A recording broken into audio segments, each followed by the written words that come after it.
violating my airspace. You're gross. We're just trying to have fun. Well, grow up. Girls should be stewardesses, not pilots. Good evening.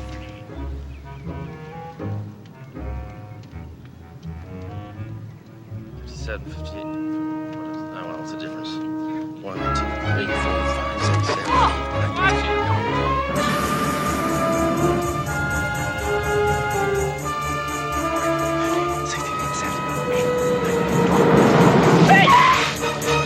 Stupid jogger, out of my way! Watch it, slime bucket. Sorry, it's my fault, officer. Please, be my guest.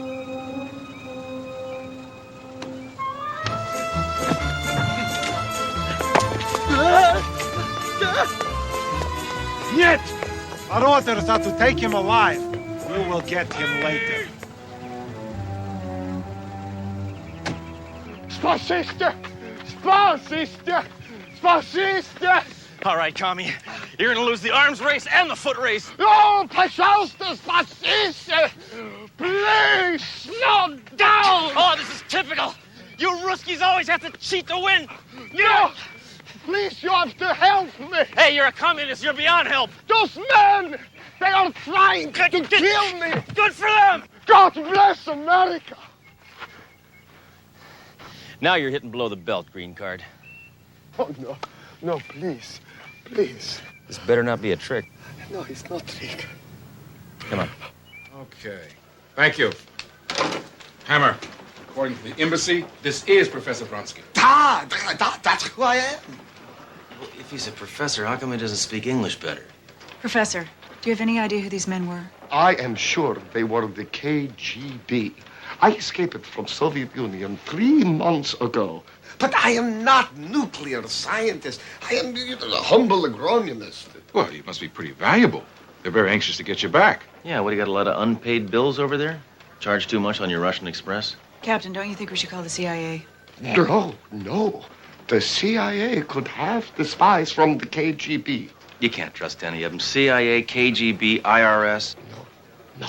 The only one I trust is you. Apparently, the professor is flying to Springfield for a top-level government conference tomorrow morning. Captain, flying to Springfield means 2 changes of planes. Planes mean airports, and airports could mean trouble, sir. She's right. They can lose your luggage like that. I must get to Springfield safely. Captain, I think we can get the professor to Springfield without using a plane. We'll use an alternative form of transportation that no one uses anymore. That's a good idea, Duro. We'll take a stagecoach. All right, shotgun. No, Hammer. I mean the train. That is an excellent idea, Doro. Oh, just what I always wanted, to be cooped up in a caboose with a crummy commie. SNR Gates Unlimited, New Phoenix, Denver, and Springfield, now leaving on track. Okay, Tinkle, you're safe now. Absolutely no one knows you're here. Professor Vronsky! Oh, get him up, get him up! But I know, Inspector Hammer. This is Dr. Johansson, a visiting lecturer from the university. Oh. She will be speaking at the conference. I'm from Oklahoma. Yeah, well, what are you doing on this train? Well, if you must know, I'm afraid of flying. I'm not afraid of anything. Except world peace. Sarah, where you are sitting? I had a berth 3 cars down, but apparently the train is overbooked, so... I wish I could give birth to you, but it's not possible. I have room in my compartment. You could always share with me. Oh, thank you. You're very kind. This way, please. Oh, well, I'll see you, Professor.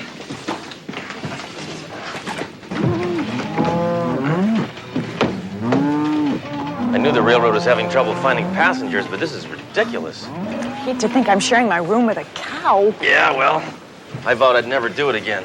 Oh. What do you mean again? I told you I was married. Well, I'm sorry about this minor inconvenience, but they loaded this cattle car on by mistake. Yeah. It was supposed to be on the eastbound limit. Oh. Well, at least we'll have fresh milk, huh? Easy, big fella.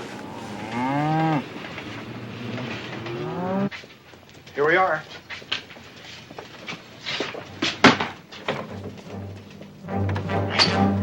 Hi. Put some clothes on. Why should I? Let me get back to you on that. This is your compartment, sir.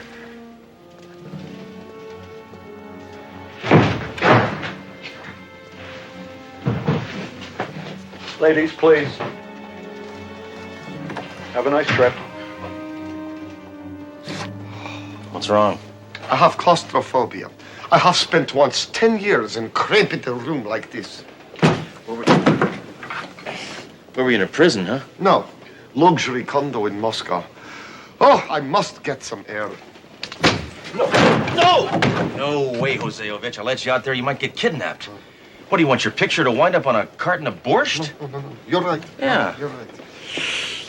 I must stay in compartment, but there are only two things that relax me. One is chess. What's the other one? Sex. You will enjoy chess. It's good for nerves. When I became a cop, I had my nerves removed.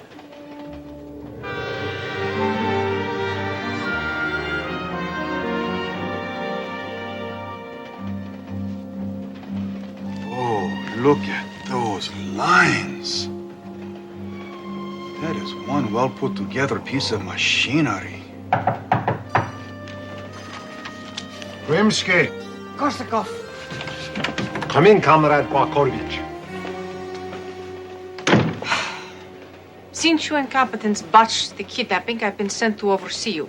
I will make sure Professor does not reach Springfield. We will have him off the train by the time we get to Phoenix. I hope so. For your sake. Meanwhile, put these on. With these decadent bourgeois jackets, you can move around train without arousing suspicion. Now, practice being American waiters. How many in your party? There are 30 million in Communist Party. Comrade, are we not all equal under communism? You're right. Forgive me. Two men sitting across a chessboard. We are not so very different from each other, Inspector. You forget, pal. I was born in the USA. Crown me. I am still not quite used to your American customs. What do you mean, like freedom of speech and the right to bear arms? Things you Ruskies don't have? The Russian people are victims of their leaders, just like you Americans. Shut up. Don't confuse me. Hey, let's play a game I like, huh? Target practice. What is that? It's a target. It's what, you never saw a target before? Oh, in Russia, we practice by shooting at dissidents. Well, here we call them liberals. If you don't mind, Inspector, I'm too nervous to play. Fine. Okay. All right. Red square. It's too stuffy in here. I must get some air. You're right. It is stuffy in here.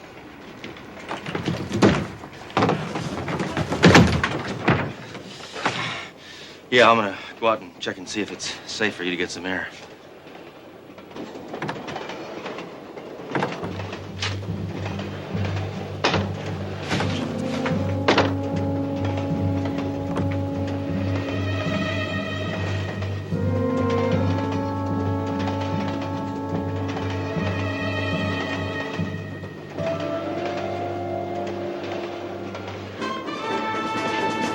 The demo from the limo. This is gonna be easy.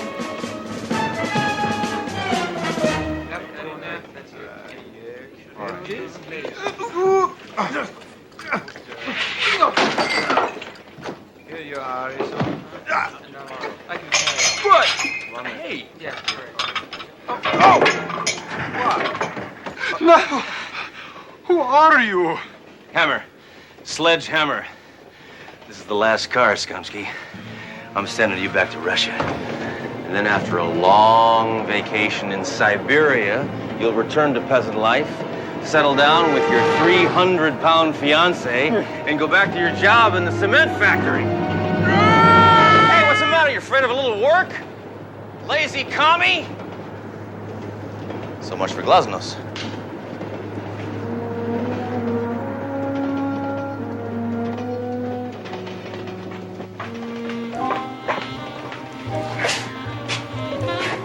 Thank you. You're welcome. Well, the tracks are messy, but the coast is clear, Vronsky. Vronsky? Oh, God.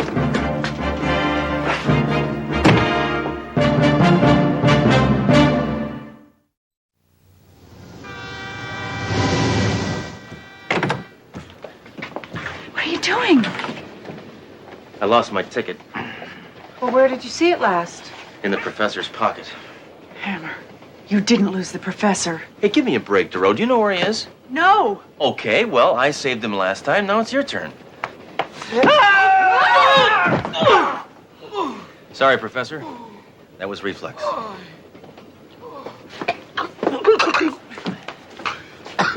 I had to get some fresh air.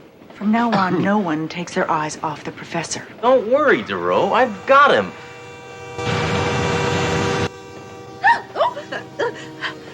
Hey, you keep this up, lady. I'm gonna put you in a chokehold. My place at 8? The professor's gone. You're right. I guess we'll have to wait till the next tunnel to get him back.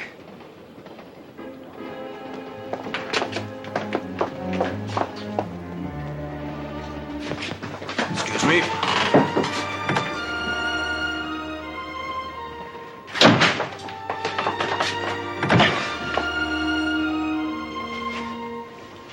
Weren't you two next door? No. We're on our way to the Twins Convention in St. Louis. What's the next stop? The Twilight Zone?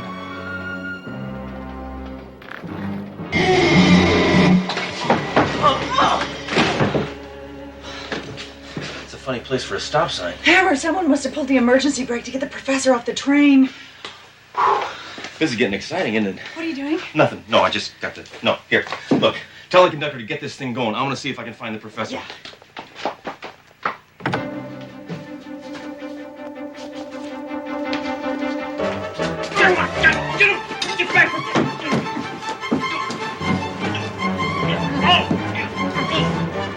Come in.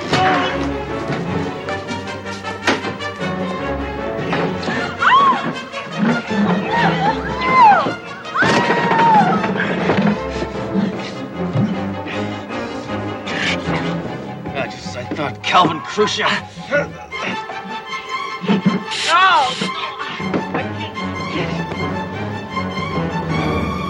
Hey, this is no time to floss.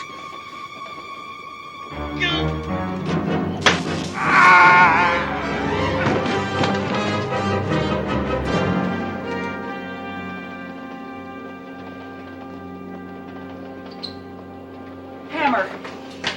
These are desperate men. They want to drag me back to Russia. Yeah, well, you know what they say. Misery loves company. There you are.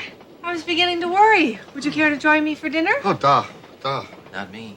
I'm gonna catch that comic and I'm gonna make him play Russian roulette the hard way, with a bullet in every chamber. Hammer! Hammer, wait! Don't you think our first priority is the professor? All right, I'll eat. I hate to kill on an empty stomach, but this time, I'm taking no chances. Inspector Hammer, is this really necessary? Доверяйте мне. Я знаю то, что я сделаю. Let's go. Oh, wait. This is... No, here. You're... Come on. Hey, don't worry. I got the key.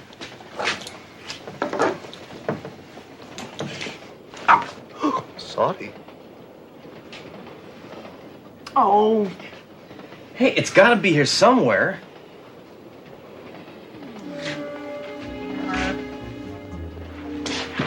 Excuse me. Excuse me.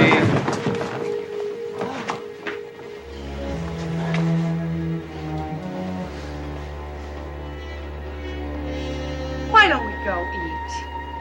Well, all right, we'll go. We'll look for it later. But I'm telling you right now, from now on, I'm going to stick closer to you than a wet T-shirt. Oh, thank you, Inspector Hammer. Hey, what is this? From Russia with love?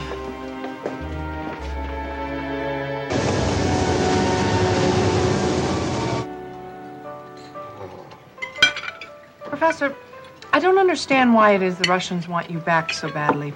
Yeah, I mean, after all, we didn't invent anything that could destroy America. There's no need. Hammer could destroy America all by himself. I have been thinking. It could be secret project that I working on called Operation Squash. Operation Squash? That sounds disgusting.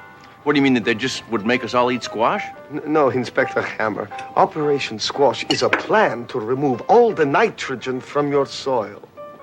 Without nitrogen, America's farm industry would collapse. It's collapsing with nitrogen. If Operation Squash succeeds, Russia will control entire world's food supply. Well, I've had my supply, because I'm telling you, I'm stuffed. God, take it easy, will you? Look at this. There are people starving in Siberia, and you're playing around with your food? God, come on. Excuse me.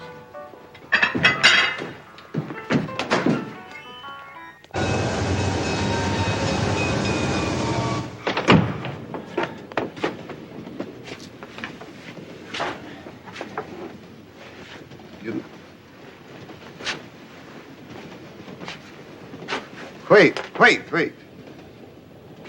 Logic must prevail. Let me think.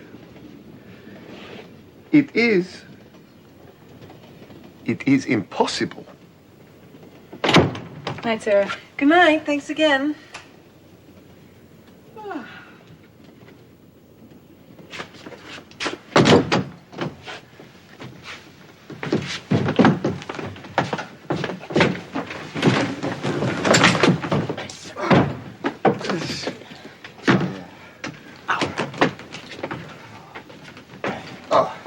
Yeah, he's good. It's good. Good night.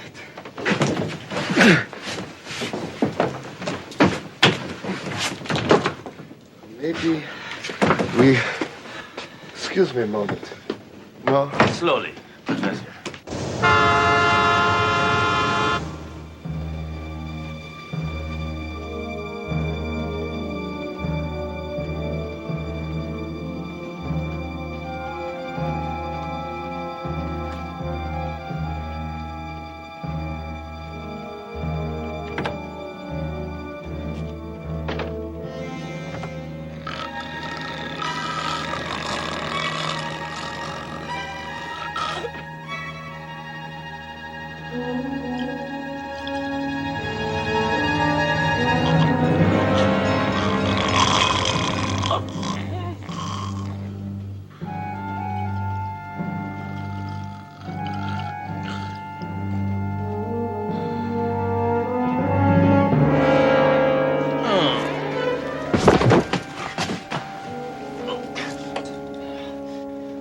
You two are animals.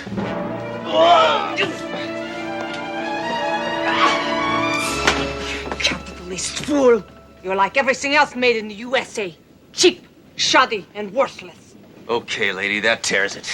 You can insult me, but don't you insult the American worker. All right. Stand up. Why should I? You'll just shoot me and then I'll fall down again.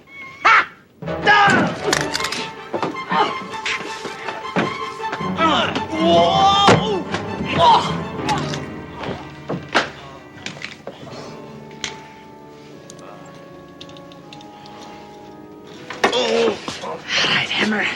This is where you get off.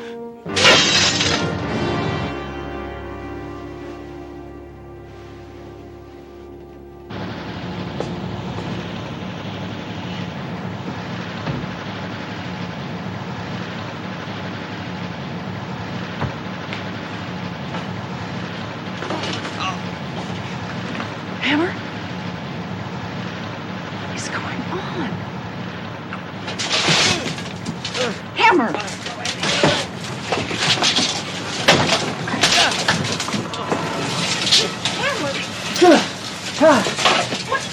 What's going on? I had this gut feeling that woman isn't from Oklahoma.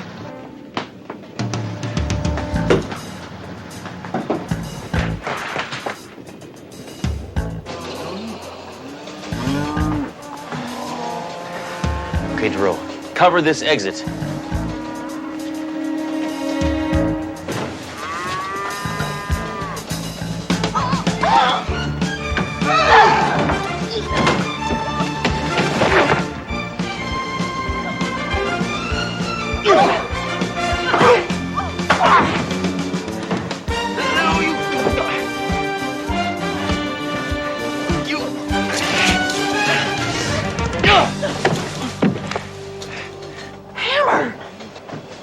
hit an unarmed woman. That's what you think.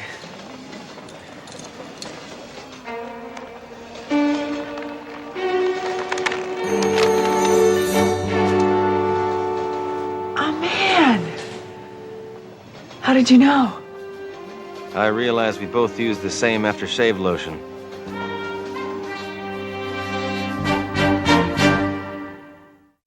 Yeah, see, that is a good color on you. Makes your fingers look much longer. Now, they'll stop at nothing. They will do anything. Incredible. A top agent dressed as a woman. Clever rascals. Yeah, it's gonna be a hot day in Siberia before you get out of jail, pal. Or girlie, or what do I call him? He's not going to jail, Hammer. What do you mean? The Russians are desperate to get him back. They're already arranging a swap. Great. What do we get? More wimpy ballet dancers? No, they're returning one of our journalists. Oh, great. As if we don't have enough of them. You must be some kind of big shot, huh? Yes. My country spent a fortune on me. Hormone injections, electrolysis, and wardrobe. They spent all this money so you could be a KGB assassin? No. They spent it so I could enter Miss Iron Curtain contest. They may have a winner. Oh, you don't know.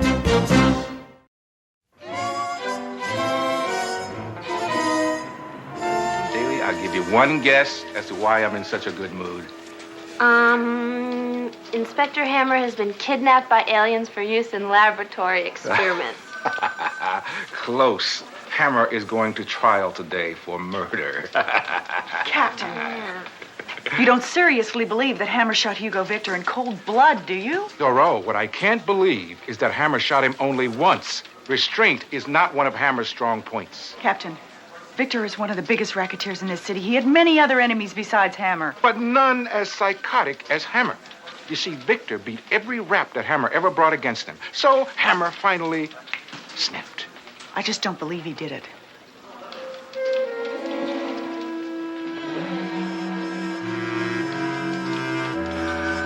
I don't believe he did it either. I don't either. Excuse me, sir. Do you think Inspector Hammer is guilty? Yes, I do. Who is that? Hammer's attorney. Here he comes. Here.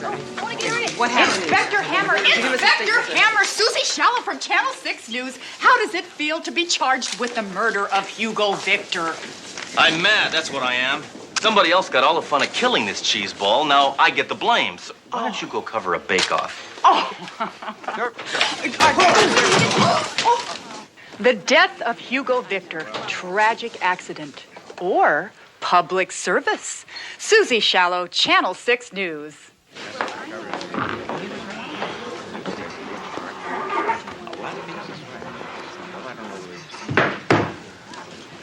Sledge. I know things are looking pretty grim right now. I just want to let you know we're behind you 100%. I'm not worried, Duro. I'm gonna get off. I'm a cop. Judges are our friends. We're on the same team. All rise. Look, there isn't a judge in this country who would convict me. Except her. Court, Judge Ida Grubb presiding. I just would like to say, Your Honor, that is a particularly becoming shade of black you're wearing. Inspector Hammer, this court will not be influenced by flattery. Would you rather have cash? Sit down! Inspector Hammer, you're charged with murder in the first degree. How do you plead? I never plead. Usually I don't even ask. Just tell her guilty. What? I'll get you off on the appeal, and it will make a better ending for the movie of the week. You egg-sucking leech. How about a book? Get out. How about a musical? Get out. How about a musical based on the book? Get out, go chase an ambulance. Or a book based on the musical? Go on. How about a rock video? Inspector Hammer, what do you propose to do for counsel? Clarence Darrow. Your Honor, we can hire an attorney from the Safe Sledge Fund started at the precinct. How much did you collect? $1.99. Inspector Hammer, the court needs an answer. What are you going to do? Your Honor, I've decided to represent myself. Hammer, You don't have to do that. I will lend you the money. Thanks, but no thanks. And I plead not guilty. See, they're laughing. I got them in the palm of my hand. The prosecution may call its first witness. Your Honor, the prosecution calls R.C. Victor. Your relationship to the deceased? Surviving son and professional playboy. Can you describe now, please, in your own words, the events of the night of January 24th? Well, I'd arrived at the precinct to bail my father out after he'd been arrested for jaywalking by that gibbering homicidal maniac, Inspector Hammer. I'm sorry, Your Honor. That slipped. That was just, I don't know. Whoop, ho, see? Try it. Really. Anyway, as I was saying, that turkey had the audacity to confront my father with a gun. Hey, what's going on here? Who let this lungfish out of his cave? Inspector, he paid his bail. We had to let him go. Why? Because that's the law. You're kidding. Hammer. All right, Victor, okay, we'll release you. But nobody says we have to release you alive. Go ahead, Hammer. You want to try something? I've got a black belt. Yeah? I got a silver gun. Yeah, I heard about that little thing. Oh, great!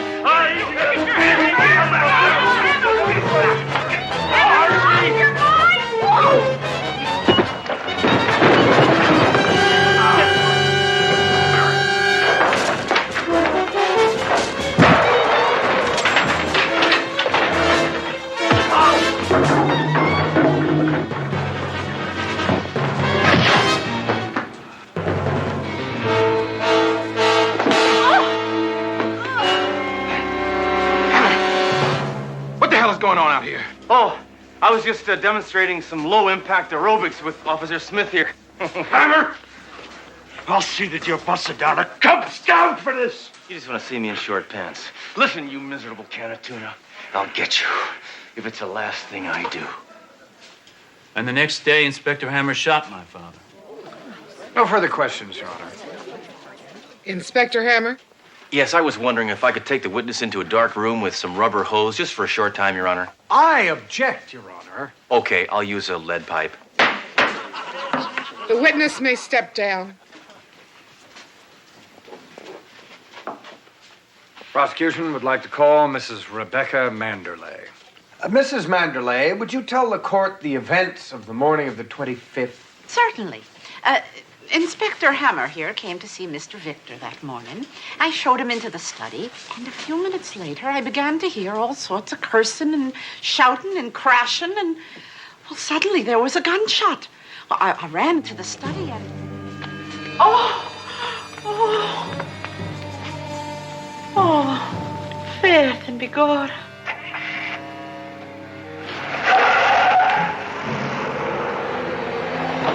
Father!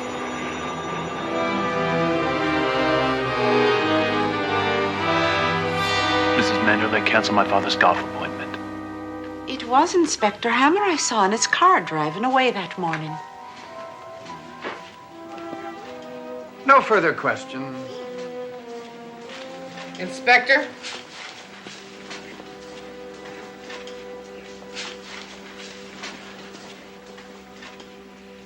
Mrs. Manderley, how long did you work for Hugo Victor? 32 years. 32 years? That's a very long time. You must have liked him. He was all right. All right? I'd say you thought he was more than just all right. I'd say you loved him. What? In fact, you loved him enough to lie about who killed him. Ever since that first night when you met him and you were dancing in the chorus of the hula bar, you've been in love with him. It was a whirlwind romance. Then your beauty faded and you became the dried-up, frustrated old hag you are today.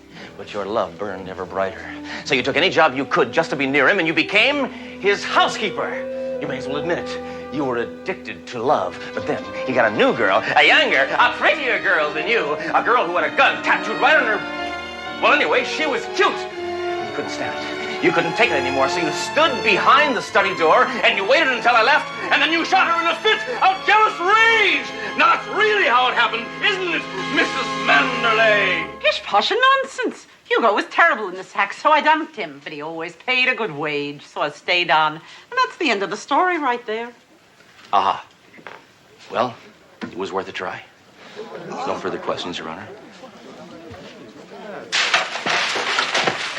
Read that back to me, would you? What's the point between you and me? You don't have a snowball's chance in hell. Thanks. That's what I thought she said. You may step down. Mr. Burnham. The prosecution would like to call Inspector Sledge Hammer. Inspector Hammer, why don't you give us your version of what happened that fateful morning? Well, as long as I'm up here. See, I drove to Hugo Victor's house. Inspector Hammer, to see you, sir. Look, Hammer, state your business and get out of here, will you? I've got a tee-off time in half an hour. Oh, yeah? Well, I'm already teed off. Hey, what are you doing? I'll take the penalty. I'm gonna watch you like a hawk. Wherever you go, I go, Hugo. Water hazard. What are you doing, Hammer? You got nothing on me and you never will. And besides, even if you did put me behind bars, I'd be out just like that. Then maybe I should put you away permanently. Oh! Boy, this is a tough course. Now I'm in a sand trap. Hammer, I'm warning you. You've gone too far, Hammer. I'm warning you. I'm gonna take a mulligan on this one. And if anything does happen to me, my son's gonna take over the business. And he's even worse than I am. Well, then I'll send you both on a permanent vacation. You can have a family reunion in the place where bad people go and burn for eternity. I've already been to the Bahamas. Oh, no. Oh, one of my better games. See you on the back nine. Divot breath. So, when you left, Hugo Victor was still alive. Unfortunately, yes. Then how do you explain this? I don't know. Your Honor, I would like to enter as Exhibit A. What, was it time for People's Court? This videotape taken from one of the surveillance cameras at Hugo Victor's house. Well, see you on the back nine. Divot breath.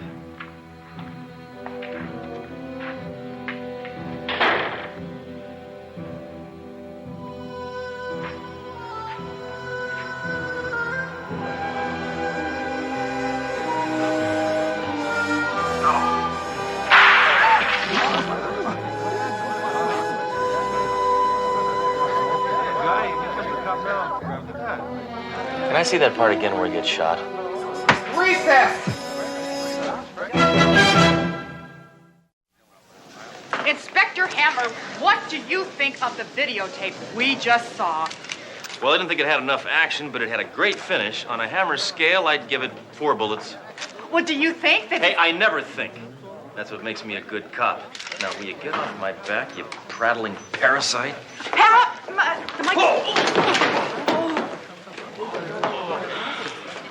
Hammer, that tape, what's going on? I don't know. All I know is I did not kill Hugo Victor. I never forget the good times in my life. You know that. Hammer, after that tape, it's going to take a miracle to get you off. Well, say hello to Saint Hammer. I just thought of the one witness I can call who can save me. Who are you going to call? Your Honor, for my next witness, the defense would like to call Inspector Sledge Hammer.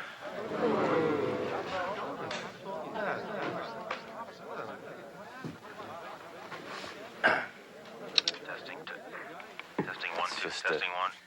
Inspector Hammer, the court is well aware of your distinguished record of excellence. Well, you're too kind to... No, I mean it. Well, but let's move on. Yeah. Inspector Hammer, Hugo Victor was let go on bail. Why was that? Because of namby-pamby judges who insist on stupid little details like search warrants and incriminating evidence and conclusive proof and stuff like that. Yes, I know exactly how you feel. Yeah. Captain, if he keeps playing this tape, it's going to kill him. I hope we get to hear side 2. However, despite your frustration, you had no intention of killing Hugo Victor when you went to visit him. Is that true? No way. That's it, Hammer. I've What? heard enough. It's going Let's quite move on well. then to another arena. Well, let me of just questioning. fast forward to the good part here. Can we just get this over with? Hawk breath. That's extra stuff. Oh, I don't know how that got on there. I think I went too far. You're telling me. Listen. Well, that's not right, is it? Get off me! This dang machine! Stop! Have you gone completely mad? Don't worry, she's not talking to you. She's talking to me. Who are you talking to? No, this is just, I just had a... Inspector Hammer! What? Surrender your weapon! Sir?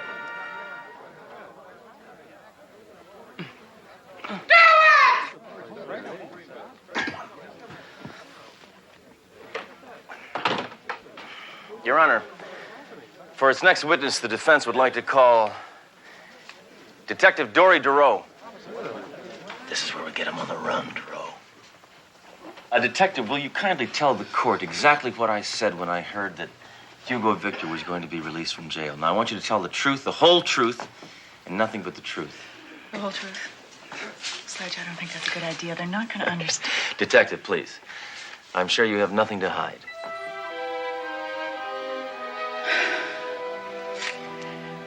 As soon as we heard that Victor made bail... I'm going to get you. You know that, don't you? I'm going to get you, you miserable can of tuna, if it's the last thing I do. Gentlemen, this way, please. Hammer, maybe Hugo Victor is innocent. Durow, the sign said don't walk, and he deliberately stepped in the crosswalk. I'm talking about racketeering. Hey, come on. He's so crooked, he moonlights as a corkscrew. We don't have any proof. Not yet. Hammer, you're not thinking of doing something illegal, are you? Manufacturing evidence is a time-honored police tradition. Come on, Captain, just this once, let's go over the edge. Huh? Just a little piece of evidence, just something small, like a body. All right, that will be all. Thanks for nothing, blabbermouth.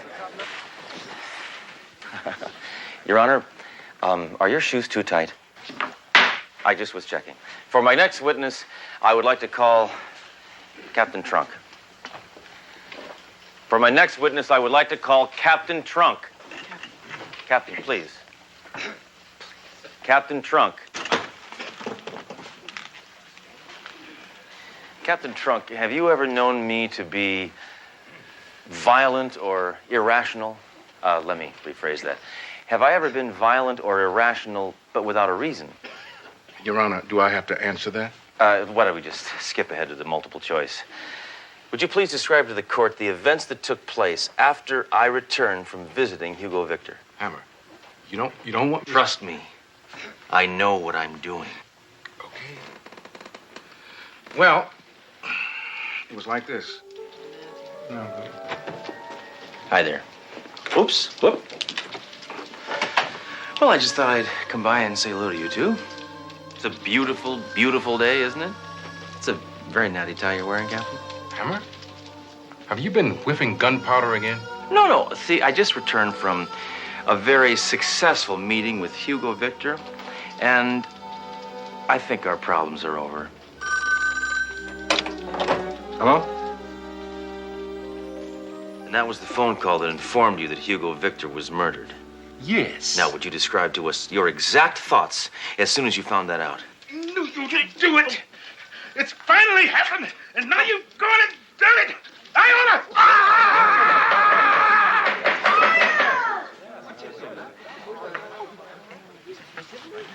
I'm sorry, Your Honor. I lost control for a second. Yes, he did. That'll be all. Thank you. Then what did I say? That for 2 cents, you'd blow Hugo Victor to fish food and give back change. Then what happened? You mean before you bit Mr. Victor in the hand, or after you kicked him in the shins? In simple layman's terms. It was a hard shot. Direct center, just like you always do. Okay, that's fine. No further questions. The bullet fragments were from a .44 Magnum, just like you always carry. Right. No, thank you. No further And questions. we found a full set of prints. Hey, that were exactly okay, like yours. I said that's enough. Don't you understand English? Thank you. Thank you. For my next witness, the defense would like to call R.C. Victor. Mr. Victor, did you get along with your father? Sure. He used to slap me around a little, but what are dads for? Oh, right. You mean like he got you in a chokehold when you were sleeping, that kind of thing? Well, we'd horse Someone around. in front here, booms, that kind of thing? No. Indian burn, yeah? No. Inspector Hammer, Burn, that kind of thing? Objection overruled. Enough chit-chat. Mr. Victor, is it not true that you recently had a serious falling out with your father with respect to when you would take over the family business? Well, Yes. Yes. And isn't that also true that if anything happened to your father, you would be the one to inherit everything? Yes, that's true, but... But, me no buts. Ladies and gentlemen of the jury, I submit to you that this man had the opportunity, the motivation, and the means with which to kill his father, and in fact, he did it! But I was out in the backyard pruning the roses when he was shot. You're lying! No, I'm not. You're lying! No, I'm not! You know you're lying! Cross my heart! You're lying! On my father's grave. Your Honor, the defense rests. It's about time. You may step down. Ladies and gentlemen of the jury, you may retire to ponder your verdict. In the meantime, this court is in recess. Anybody needs any help with parking tickets? Because I can help you out on that. Hammer! Everybody? Where's your dignity, man? I don't know, but I know where it's going to be if I get no takers. I'm doing 10 to 20 for murder. Get hold of yourself! You got a hold of me already. Get off of me! Movie violations! Listen, I'm behind you all the way. That's nice of you, Duro. But they don't have co-ed jails. I'll tell you what, we'll split the time. Hammer! What? She offered. Inspector Hammer, any predictions about the future? Yes. Scientists will perform the first brain transplant, and you'll be the recipient. The jury has reached a decision. Oh, finally. How long were they out? 30 seconds. Ooh. Will the defendant please rise? Of the charge of murder in the first degree, we find the defendant, Inspector Sledgehammer, guilty. How about the best 3 out of 5? Inspector Hammer, do you have anything to say before I render my extremely harsh and incredibly painful sentence? Yeah. I want a cell with a western exposure. I don't like the sun waking me up in the morning. It's enough. You know, we're not talking about a slap on the wrist here. Wait, what did you say? Did you say wrist? Wrist. Wait, I just thought of something. Anybody could have impersonated me and faked this tape. You can't even see my face. All they would have needed was somebody with my size and my build. Somebody like R.C. Victor. That's impossible. I was in the garden. No, you weren't. You waited behind the study door, and when I left, you came in and you shot your own father. Even a world-class sprinter couldn't have made it from the rose bushes to the study between the time you heard the shot and you appeared on that video screen. You see how long it took me to say it? That's a lie. I ran track in high school. It was easy. Oh, yeah? And what about that? And what about that? I cut myself shaving. No, you didn't. All right, you're going to jail, snail bait, for the murder of your own father. Boom! Stand back!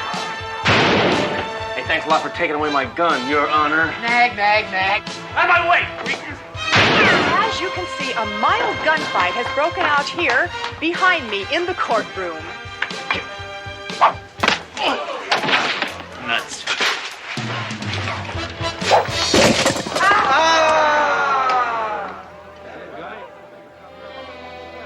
Oh, this is amazing. What do you mean?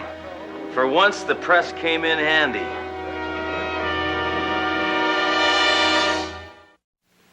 So what would you have done if you had been found guilty? I could have done that time standing on my head. Yeah? Yeah. You know, Hammer, when you go to prison, they take your gun away. You're pulling my leg, right? No? No? Well, you could see it like on Visitor's Day or something, right? No.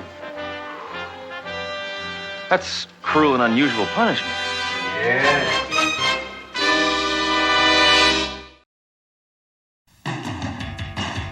I'm Alan Spencer again now on the final episode of Season 1 of Sledgehammer. And, you know, and I want to take a moment during the credits because people have asked me these questions and fans, and so I should ask them, if you want to know what the gun is called, the gun is called Gun.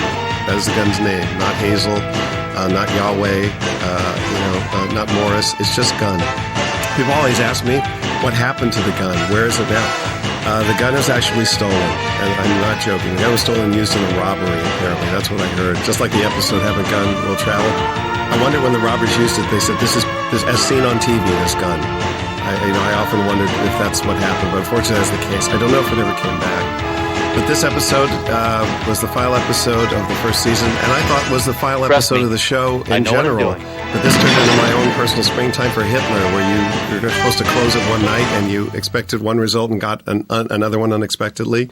I decided to break every rule that I'd established with the show, and here's Robin Leach announcing what we're doing with this. Let me be frank. I wanted to have the network president at the time, Brandon Stoddard, do this. And he was flattered, but he said he couldn't do it. They said there was a rule that ABC executives couldn't appear on shows.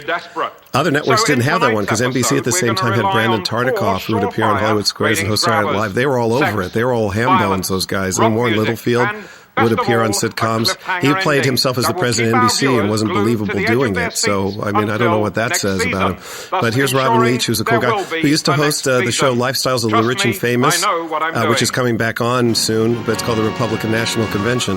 But he's introducing, the show, saying, this is it. We're pleading for ratings. We're going to put sex and violence and craziness and a cliffhanger ending in here. And the title was The Spy Who Loved Me. People asked me whether that was a spoof on the title The Spy Who Loved Me. I said, no, I never heard of that film. I don't know what that is. But, so we did up the wattage. There was a lot of sex in this episode and more violence and absurdity. But I'd established various rules in the show, things we would not do. And since the show was coming to an end, I was just kind of blowing it out. I didn't care. Some people wondered whether it was an FU to the network. A little bit, but not really. But it was also kind of, in its own way, self-destructive in its own sort of way. But there was a bit of petulance because I felt the show hadn't been given its due. I wanted to go out in a memorable way, go out with a bang. And at that time, the show Moonlighting was a big hit. Here are these volleyball girls with some gas knocking out the army. What's funny about these things, you write these absurd things and people have to execute them and do them. And these shots are so bizarre to me and so absurd because they were being treated seriously at the time, like this one. People are shooting that and just taking it very seriously. Jackie Cooper was very serious when he was directing that to get that right. Because directing is serious business. I remember as a kid, I snuck on and watched Irwin Allen directing The Towering Inferno. A lot of stunts and fire, and he'd always say afterwards, cut, is anyone hurt? Is anyone hurt? And then I'd see him do a dialogue scene. He'd say the same thing, cut, is anyone hurt? And a love scene, is anyone hurt? Some of them. Here's a scene that's surreal. Hammer's turned over a new leaf. He's no longer going to be violent. And he's confessing the error of his ways. Because, like I said, once again, he's going to throw his gun away. Like I said, I was just blowing out the show. Didn't matter anymore. We weren't coming back. It was just surreal. What the heck? And everybody wondered when this would eventually happen. When would Hammer and Duro get together? So why not, for the final show, give people that moment. So, here it is coming, this romantic shot. Because David is no longer in love with a gun. He's in love with a live, breathing, wonderful woman. And, of course, we come to the culmination of that sexual tension right here as it's revealed to be a nightmare because I just was so immature. Such a child at that time. Because I do that in real life. You ever had that in dreams where you're just... I remember I had a dream where Raquel Welch was seducing me, and right before it's going to happen, I woke up. And boy, did I wake up screaming. I was very upset. I was angry for years after that dream. So, anyhow, we're back into reality. That was obviously a silly dream sequence and a contrivance, but really what happened here was, our show was critically acclaimed, and, it was a cool, hip show, and people at the network certainly liked it. There was a guy at the network who was against the show. It offended him. He was very conservative. And I used to argue with him all the time. I remember once I told him, you're the Salieri of television, and he said, who's Salieri? I said, okay.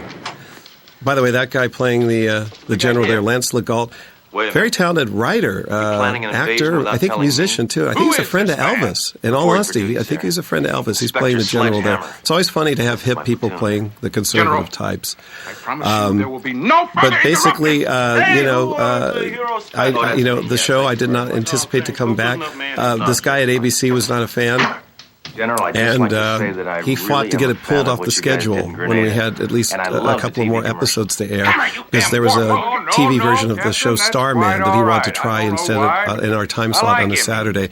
So he got his way. He pushed and got his way, and Starman came on and the ratings collapsed. They were less than Sledgehammer, so I was able to do I Told You So, and they had to put Sledgehammer back on, and they put it back on in a better time slot they'd ever had. They put it between Who's the Boss, which was a big hit then, and Moonlighting at 9 o'clock, which was a show that the sensibilities kind of dovetailed. That was the same kind of audience, certainly. for Sledgehammer. She never And wears a bikini. when this episode Because of aired, my background in terror the ratings psychology. went way up. Well, it's never The what final two happens episodes in did the well, but this military. one did I'm really well, and soft. it got a lot of press What you need because to of the depend on nature is of the fine, episode. It was just upstanding really young far soldiers like out. this man. And that's why when I say like the springtime for Hitler, it's like, where did I go right? Max Bialystock said. You know, I thought I was saying goodbye and kind of giving the finger, and instead it turned out to be like wildly popular. And I had created a cliffhanger for this episode that was impossible to get out of. I really didn't give it much thought because it ended with a nuclear explosion, which is something you didn't see often in sitcoms. A bunch of women with a And lethal there was warhead. constant infighting damage they and can do with conflict one and credit stuff card. going on because, you know, we had censors and having a nuclear explosion in a show. If you remember when they aired the TV movie the day after, that was sensitive. So here's a half-hour sitcom doing it. And I remember the censor said, I don't find nuclear war funny. Computer always And I really couldn't argue with that. But I said, well, I didn't find our time slots funny, and I lived with it. So, Makes more money at county and fairs. I think this actress's name is Suzanne Severide How about the hair? on there, and I think she has some relation to the Severide family. I don't know exactly because I didn't talk to her much at the time. I just stared at her. But that is her. She was really cool. Breathtaking women on this episode for the final one. A lot of the crew was very happy. There were a lot more visitors in the set. Because as I said, as Robin Leach announced, we were going to use more sex and more violence and our cliffhanger ending, and I always keep my promises. And, you know, I think this scene in particular has some sort of pauses, and the pacing is probably not as tight as other ones were because there was constant rewriting and a lot of things just going on because of the network in the studio. And So what'd you say her there's name also was? a lot of emotion Strong. going on because, you know, you were ending a show. sounds familiar. This was goodbye, Obviously at least an in our alien. minds. And people are going to be out of work, which, you know, always brings a lot of emotion. There's no file on this You one. wouldn't be seeing each other maybe again. There's Patty Tippo, who was on the show a lot. This is the first time that I'm dealing with an episode where she's in so I can talk about her. She played Officer Daly. I like Patty so much, I made her a reoccurring character. And also, I was in my early 20s doing this show, and so was she. So I needed somebody to talk to. So that's also why I kept her on here, because I could just talk to her about things like, I know this girl. of my age, kind of like acne scars. And at I know she my would give me good aerobics recommendations about class shampoo. at We could talk about the Jill same Taylor's music. So Fitness Center. she's a great person. which one? There are thousands of She's also in the movie Ed Wood in a great little part, All right, which Jerome. I enjoyed. Call the FBI Now, and the see other if you thing can that get a this make on that episode picture. featured was I'm gonna go down to the health club a and see if I can satire find on this Armageddon. Jane Fonda. And that's what that is, obviously, right there. But and it created a lot of sensitivity. We couldn't use the word workout because I guess I was copyrighted by Jane Fonda. And this girl here is quite lovely. She was our stand-in on the show. She worked on all the show. And if you look through the episodes, you'll often see her in the background doing aerobics instructor in the old age home or see her at a coffee shop. She was a stand-in and a key extra. And she got her SAG card here. And because I gave her a line. And she's a lovely girl. And she was quite emotional about it. I confess, after she did the scene while she was crying, I realized, like, wow, this is the first time she ever spoke on camera. She's now a bona fide actress. David was very nice to her on that day, too, christening her into SAG. And probably now she's complaining about everything, probably. No, I don't think so. She was a bright and optimistic person. This was they're shooting a workout video here, which is the Las Vegas Girls workout. And they probably really do have one. That's Mary Warnoff, the great Mary Warnoff, playing Jill Taylor, this fitness guru parody. Originally when I created the part to do kind of a riff on Jane Fonda, I wanted Tracy Scoggins to play it. And she was unavailable because Tracy's always working. I want to ask you a couple of questions. That's who was the first choice that I thought of because Tracy is amazing. She works out in her sleep. She's her own action figure, and she has no body fat. I mean, I think there's like a little vial in Mesopotamia somewhere hidden. That's Tracy Scoggins' body fat. But she was unavailable. But then, who knew? Mary Warnoff was willing to do a guest shot on TV, so we got her. By the way, David and she are really doing that jump rope stuff. David is really in synchronicity with her doing that jump rope. But he's not really out of breath. He's just faking that. David had no problem with making fun of machismo and making himself look silly and just debunking the myth of manhood. And bless his heart for that. And so Mary Warnoff was available to do this, and it was a thrill to me because she's a big cult figure from doing Andy Warhol films, and certainly Eating Raoul is the one I love. And she's a very talented writer, director, Renaissance woman. And she is gorgeous, and she's in great shape, and it made it all the more subversive to have her playing this part. This is a very, very 80s sequence of them working out together, all the colors and all this stuff going on. I saw her eating red of this meat once. age, of certainly at the peak of the workout mania. And here's David also showing out that he works out every day by lifting a gun because his ego is threatened. He's trying to keep up with her. I really love the 80s music during this, too. Now, David during this really cracks me up. If you just watch his expressions during this, playing himself out of breath, he's ready to give out. And the way he enunciates the words, you can't wait to stop. And David never approaches this stuff as shtick or anything. He's a consummate actor, and so even though you're laughing at it, he takes this stuff very seriously and would rehearse it and really figure it out. And he's a man who just wants to quit. And look at how he does this little fall here. Just perfect. You totally believe it. And he's totally stiff as he's coming back here to the station.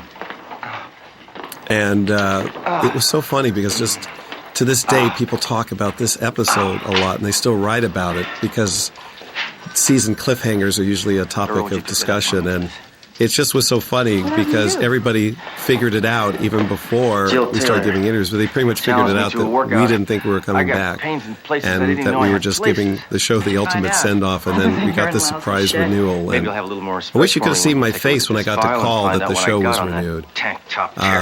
I mean, I sort of got an inkling when the episode aired and got a high rating, but still my expression was, I think I changed about 8 different colors.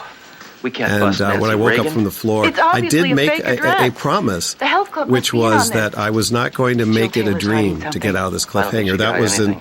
That leotard was so tight. Excuse me, I just... Literally... Hammer, Is that this time I'm going to the health club, undercover. I just thought I felt something there. And I won't come back with a bogus address. Like a rumble. Hammer, get in here immediately. But yeah, I made a promise to myself that I was not going to make it a dream because they had done something on Dallas. Now that's an ancient thing. What he has in his hand right there is called VHS. It's a videotape. It was an ancient way that we would show movies and record on it, and it went away along with Sanskrit and hieroglyphics. It's very difficult to find videotapes anymore, and they cost at least millions of dollars if you get them. They're very valuable because they're ancient. So if you have videotapes, you should hold on to them. If you're one of the lucky ones, because they're of great, great value, because they don't exist anymore. They went out when DVD came in. And in some states, they're illegal, by the way, to possess. So you should be aware of that, too. Now, obviously, we showed a hooded figure that is threatening the world. And by the way, the censors were all over me with this episode. I mean, they were just... This was so out there. This was originally supposed to be the President of the United States calling. They made it the governor. I did slip some things in. The general's name was Mills, so whenever they said it was General Mills, Yes, Governor. it was a plug Mills. because you're not supposed to be doing plot of placement and plugging, so this was perverse because they didn't catch that one. I said, well, that's his name, Mills. Because I would try to put it, I remember there was a police chief in that episode, I wanted to call him Chief Boyardee, and they caught that one. But General Mills, they missed. They don't give in to blackmail. But yeah, they were all over this episode. And, you're watching a TV show melt down, basically. Paint us into a corner, and this was supposed to be our goodbye and our farewell. But the one thing I learned with this show is that it was just always unpredictable. Whatever I expected to the show, the opposite would happen. So it was just the kind of where did I go right school. Now, this is watch Harrison at this moment, because this was something that wasn't scripted, and it just wound up happening. David just wound up doing it. And Harrison goes with it, because so in character. And they zoomed in, so that was something naturally, organically happened. Anne-Marie is so funny because... you always hear about like the actresses, the Charlie's Angels and all the gorgeous kind of bombshell actresses resenting that they have to show off their bodies and demeaning things they make them do. Anne-Marie loved to get in leotards and do things. She said, I stay in shape for a reason. Now look at Harrison there. Something that exasperation just cracks me up. Fitness Center isn't the safest place to be right now. Now, upcoming is a scene I'm quite fond of. An actress named Michelle Russell, that's her. She used to be a news person. She was actually on Entertainment Tonight, and she's playing an aggressive reporter. And I really love the way she played it, and really, really pushy, because she is a real reporter, and she was able to kind of parody this kind of hard-hitting reporter that stays in your face. And I also laugh because Trunk and the General are denying everything. I mean, that the world is in danger and that a group of aerobics, an aerobics instructor and fitness women have stolen a nuclear warhead. You're saying is that And of course, now it's confirmed on the TV, and we show this wacky montage sequence. Everyone was kind of like melting down in their jobs for the final episode, including the editor. By the way, that's a VCR on the top of the TV. Those don't exist anymore. They're very bulky and large. Very valuable, very valuable. They went the way of vinyl and various other things. Warhead, huh? But here's this montage sequence of panic going out there, and stock footage pulled from a variety of sources. And I think from a Hammer horror movie, there's a shot. I don't want to say the movie, but maybe it'll be a trivia question if you recognize it. But all the stock shots. So some of it looks like the nightly news right now. But there's a stock shot thrown in from Great Britain, and then this shot was thrown in to make me laugh by the editor, and I said, no, let's use it. Put the roller coaster in. I was throwing the kitchen sink into the show at the end. Basically, we're going goodbye. So I said, I'm going out with a. I just felt that again. Did you feel that? Really? It feels like a little rumble or something. Maybe that's the studio. Maybe it's some studio. There's like a rumble or something, like a little bit of a shake here. You probably didn't hear that. But yeah, no. But don't cut this. I'll just keep talking. What I just felt like a rumble, basically here in the studio low thing. Now that's symbolic of something, but I don't know what. I'll leave that for you to surmise. But David's now in this very dangerous situation. We had a couple of female bodybuilders come in to do this thing. That was also something that was also talked about. And what's funny about them is they're buff and they're fit, and they could beat you up, which is the kind of women I like. I like women that can hurt me. But they're really nice. They're very feminine. I mean, they look like this, but they were really professional and really lovely, and very, very sensitive. And so that was amusing.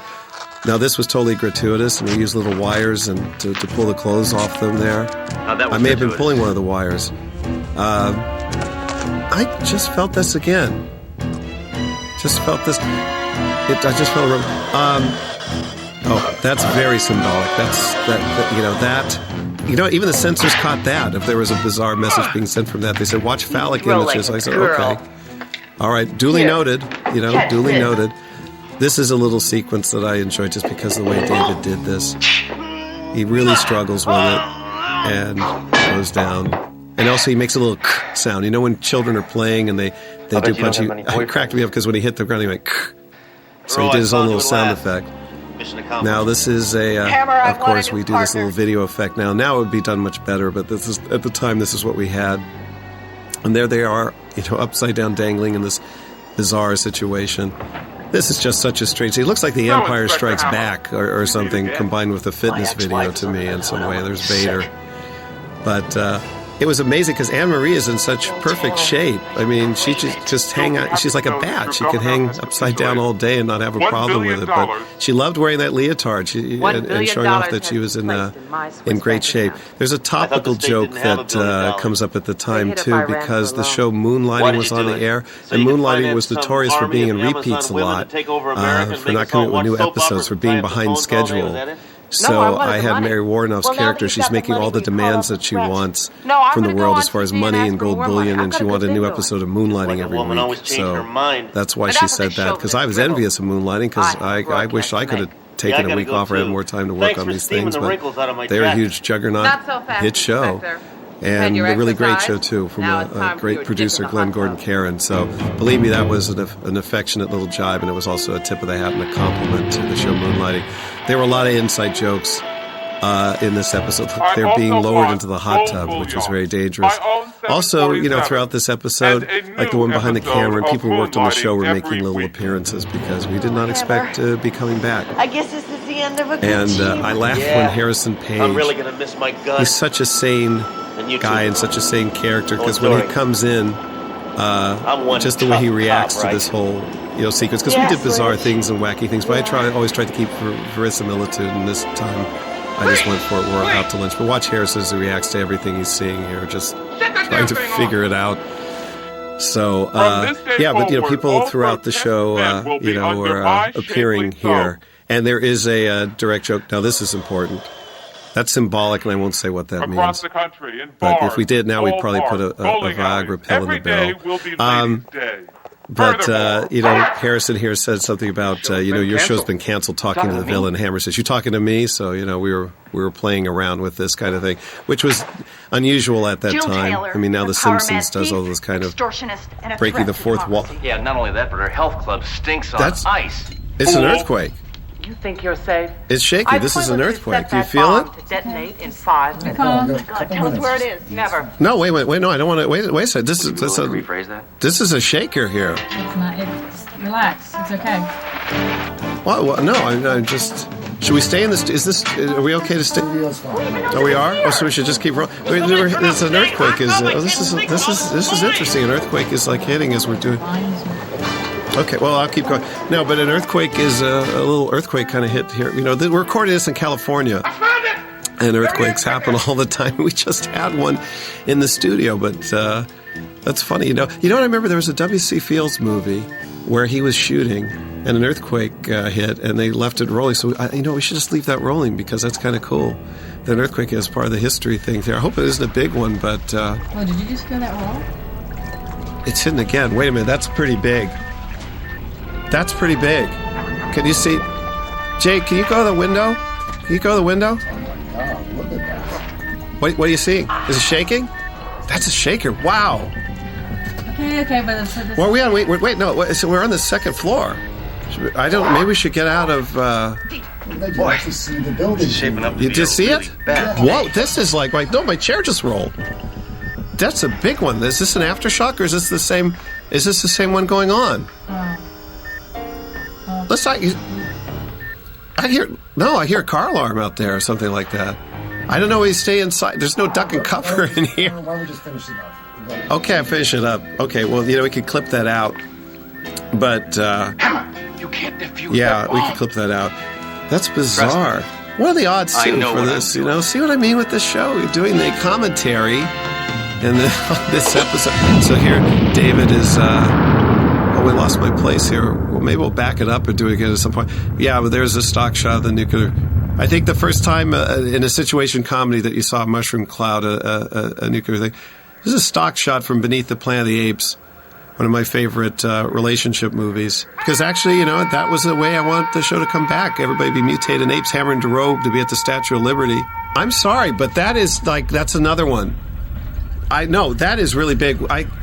It's okay. It's okay. Okay, just... No, what do you see at the window, Jay? No, just...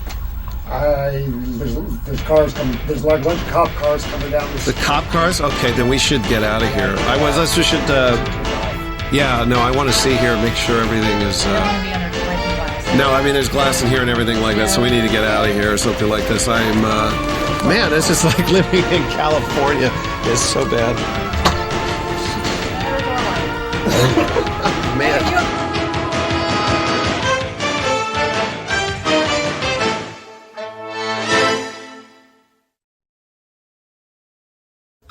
Blast on Sledgehammer. Hammer, you can't defuse that bomb. Trust me. I know what I'm doing.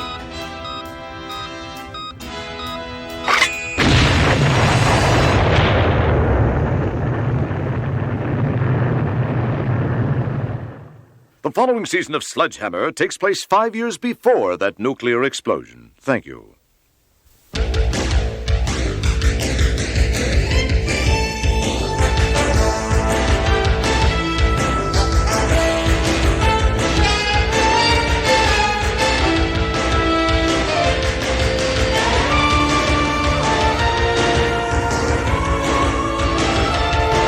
Trust me, I know what I'm doing.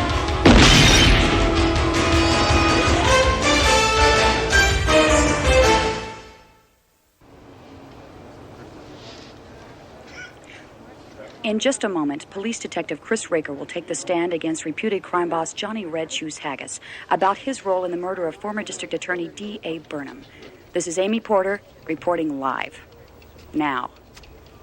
Right this minute. Do you promise to tell the whole truth and nothing but the truth, so help you God? I do.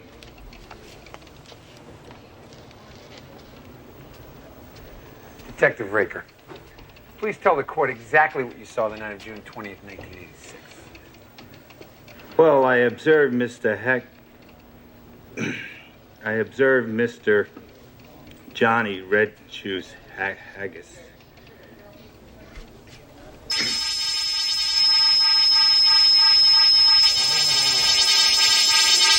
I observed Mr. Haggis. I don't know. Come now, Detective Raker. Just tell the court what you remember. I don't know. I'm telling you, I don't remember. What are you doing? Get off my back! Perhaps the detective needs a break. Order in this court! Order in this court! I said order in this court! Wasn't violence here! Not me, him! Violence!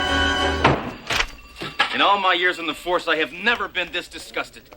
So you heard about it. Yeah, I heard about it. Canceling the policeman's field day. It was my turn to get shot out of the cannon. This is ridiculous. Oh, that's where I put that. My mind is... Hammer, I thought you were talking about Detective Raker.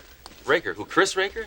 You know, I like that guy. He's kind of tough, good with his fists. Always liked him. Hammer, he cracked on the stand today and didn't finger Johnny Red Shoes Haggis. That wimp! You know, I never really trusted him. He was so dedicated, so stable. How's the captain taking it? Not very well. Been in his office most of the morning. Yeah, he's probably really depressed. You know, Captain Trunk has been like a second-hand father to Raker for years.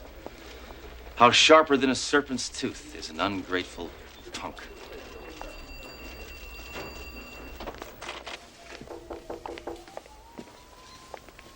Sorry for interrupting, Captain. Just wanted to cheer you up, sir. That's impossible. This is the worst day of my life. Now, you see, right there, you're wrong. You've said many times that the worst day of your life was the day I joined the force. Now you feel better? Yes.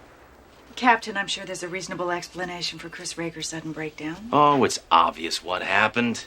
He was pretending. Johnny Red Shoes Haggis paid him off. I hear you can make a lot of money in acting. Raker would never sell out. He had integrity, you understand? And the mere fact that you would even suggest that he was... Go ahead. Let it out. You'll feel better, Captain. Never. You know, Captain, I thought he sounded real. All that ranting about violence. Well, that's difficult to fake. No, believe me, Raker is a faker. All cops face violence. The ones who can't deal with it crack. The ones who can, teach. Just talk to him. You want to talk to him? Why don't you dial him direct? 555 Weasel. Here, I'll ring him up. Hammer, give it a rest. I've already tried. The man's not at home. Oh, typical. The line went dead. Dang deregulation. Hammer.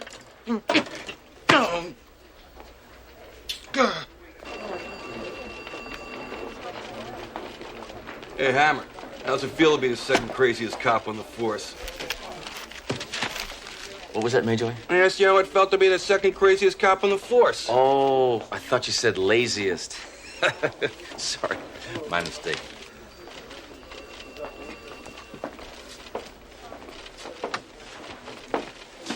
You don't believe Raker really lost it, do you? Not a chance in the world. That kid has taken the heart out of Trunk, and I'm not going to let him get away with it. He was always too perfect. That bonehead even had a perfect attendance record. What's wrong with a perfect attendance record? Any cop worth his tin is out at least a couple of days with a flesh wound. Well, I think we're all human. I mean, I think we should strive for perfection. Speak for yourself, Thoreau. I am perfect. A perfect 42 regular and a perfect shot.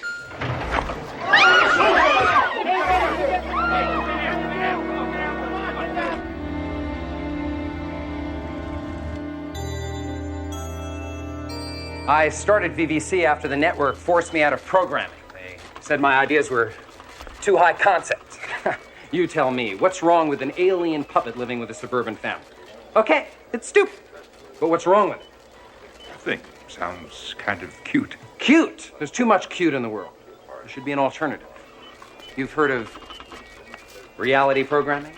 This is reality reprogramming. Here we are at the nerve center of my entire operation. Voila. Whoops. Sorry, we were just playing Game of Space Invaders. latest in state-of-the-art mind control technology. Thought control through television. Amazing. I could start a fourth network just like this. There already is a fourth network. That's a network? Yeah, I see your point. Anyhow, your process certainly worked on that cop Raker. Johnny Red Shoes Haggis couldn't be happier. $500,000, just as we agreed. I just want you to know I'm not doing this for the money, but I have to answer to a higher command.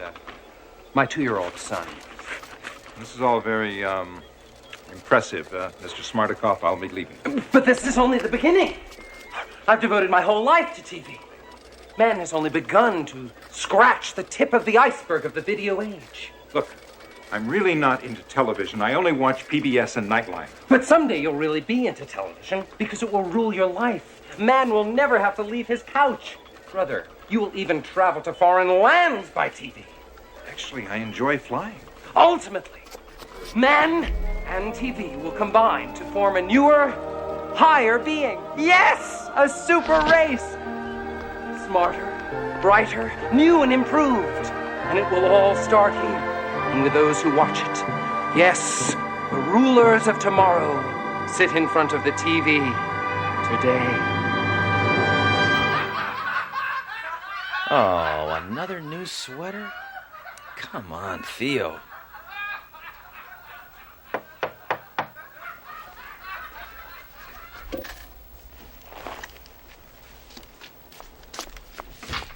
Who is it? Hammer, it's me, Raker. Open up. Look, if you came here for insults, I already gave at the office. Hammer, I have to talk to somebody. Yeah, well, don't confess. Let me beat it out of you. I hate cops who take bribes. I didn't take a bribe. Now listen, you're the only one I can talk to. You're bloodthirsty, but you're trustworthy. Now you gotta listen to me. I don't listen to malcontents. Especially malcontents who malcontent all over the captain. Hammer, listen, I'm telling you the truth. I don't know what happened to me on the stand. There was this sound, this noise. I couldn't remember anything. And then these nightmares. These terrible, weird nightmares. They seem so real. Oh, the one where you haven't been to class all semester and it's the day of the final and you're in your underwear? No? No, these revolve around a white room. You gotta help me. I just helped you quit smoking. All right, look, I don't know what happened to you on the stand. Maybe you didn't take a bribe. Maybe you just cracked under the pressure. But you better remember what happened with Johnny Red Shoes Haggis, or that slime ball's gonna ooze free. I tried, but nothing happened. Well, try harder. Remember, come on! Haggis, the murder. Haggis, the murder! No! There's violence here! That sound! I have to get rid of that sound! I gotta get it out of my head! Ooh. Nicotine withdrawal's a real bummer. That noise! Help me, Hammer! Help me get rid of the sound! Hit me! My pleasure. Feel better now? No! Hit me, you Hammer! Hit me! That noise! Boy, you can come over here anytime.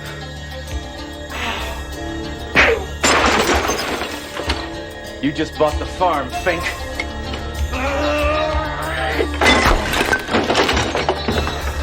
All right, now you're in trouble.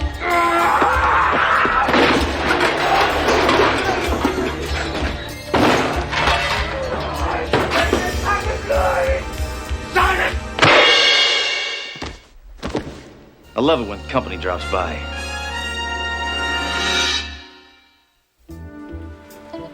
All right, come on, let's go. Party's over.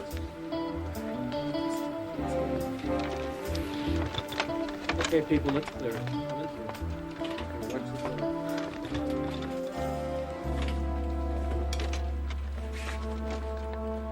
That guy's gonna destroy Trunk and me both. You know, I still don't understand why I came to you.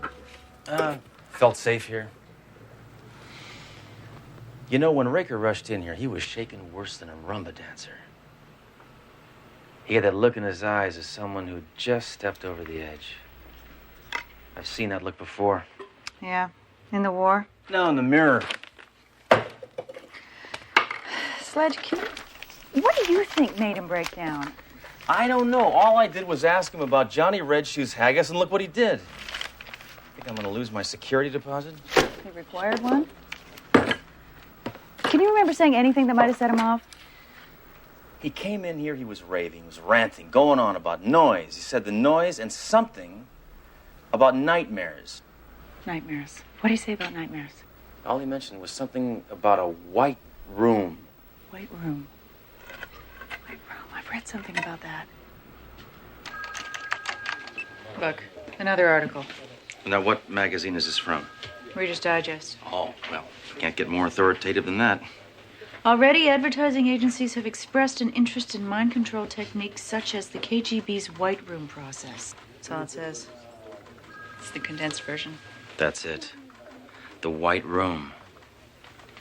Oh, Sledge, you don't honestly believe that the networks are trying to turn people into mindless automatons, do you? Haven't you ever seen Matlock? What I'm saying is the only people that are more calculating than the networks are the mob. They didn't bribe Raker. They brainwashed him. They programmed him to forget and break down every time he tried to remember anything about Johnny Red Shoes Haggis. Let's go talk to Trunk. I think I figured out how to pull the plug on Haggis. Let me get this straight.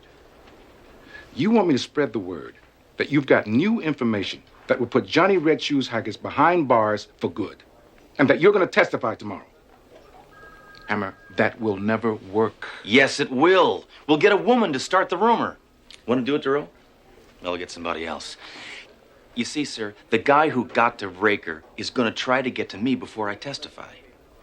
Oh, Hammer, something is happening. Put that network in the dumper. I already did last year. And this just in. Inspector Sledge Hammer will testify tomorrow in the trial with new information that will, according to Hammer, put that scum-sucking leech into the slammer for so long, by the time he gets out, he'll be dead. Thought of that myself. And now on an Yeah, I could tell. Well, Duro, I guess it's time for you to make tracks. We don't know what's going to happen here tonight. I think I should stay and back you up. I don't need a backup. I got all the backup I need. Right here. It's taken me through shootouts and stakeouts and a marriage. So, Amsbury. I can hide in the closet. They won't even know I'm here. Look, the mob has probably been watching this apartment all evening, and they're not going to make a move till you leave. So, beat it. I can take care of myself. Always have. Always will. You know, it's okay to let people care about you. It's not a slight against your masculinity. It's human. Duro, I think I hear your mother calling. You know, beneath that loner exterior and twisted mind lurks a heart with real emotion. It's really okay to let it out every once in a while. One more insult like that, and you're going out of here on a stretcher like Raker. You win. You know, once I'd like to come over here when it wasn't a crisis. I mean, you could just invite me over here and we could just talk. Is that too much to ask? I don't know. Depends. Just call before you come over. Why? Think you might make me dinner? No, I want to disarm all the booby traps.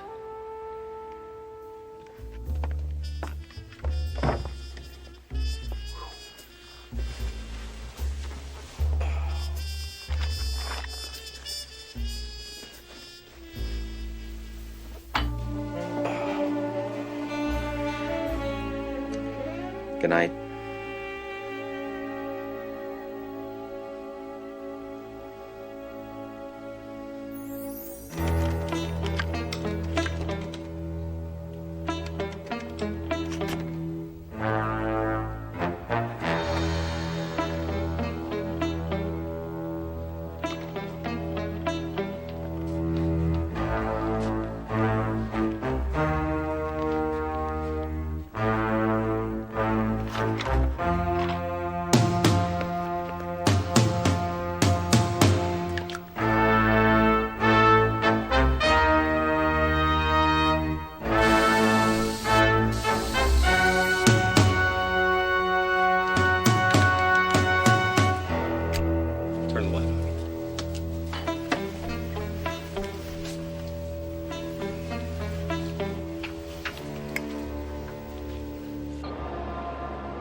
Shouldn't something be happening?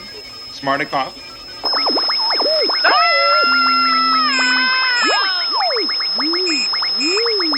Dave! Yes!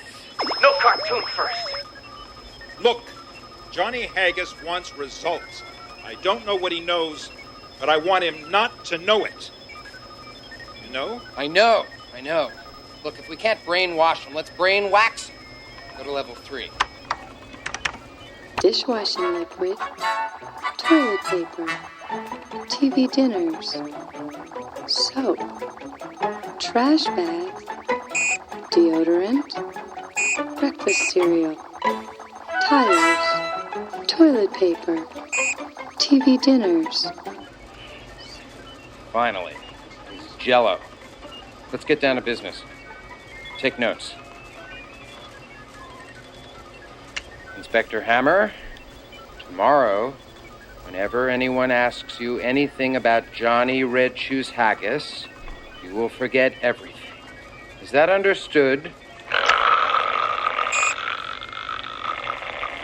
You put him to sleep, you idiot! Wake him up. Yes, sir. Go to level 4. Wake up, Hammer. Come on, wake up. Mom, I'll take out the garbage in a minute. Come on, wake up. Mom.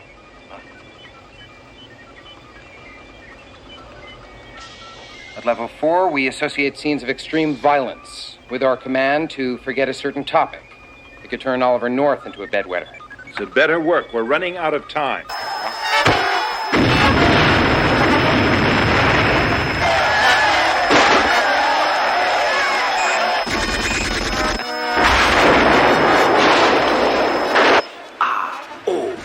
This is impossible. This man is experiencing every form of violence known to man, and he's loving it.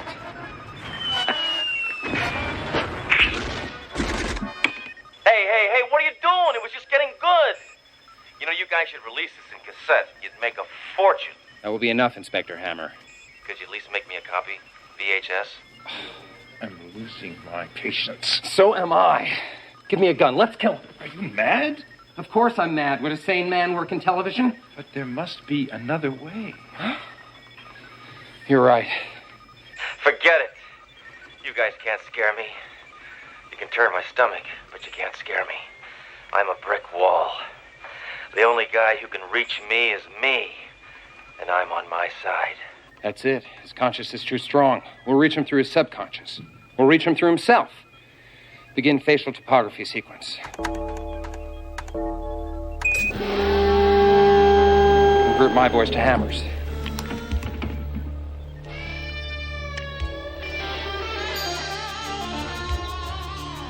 Well, old Sledgeroo, this is a fine mess you've gotten us into.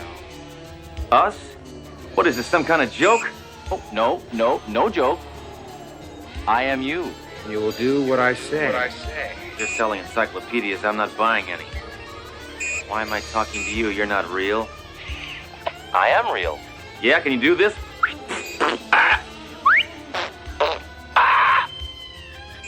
Boy, 1 hour with you would be hell. Stop fighting it, and listen to me. Tomorrow you will remember nothing when asked about Johnny Red Shoes Haggis. Tomorrow I will remember nothing. If pressed, you will become agitated. If further pressed, in fact, you will draw your gun and kill the DA. I will blow away the DA. When you wake up in the morning, you will feel refreshed, and you will remember nothing about tonight. Refreshed, I will kill the DA. Now sleep. Tomorrow is a big day.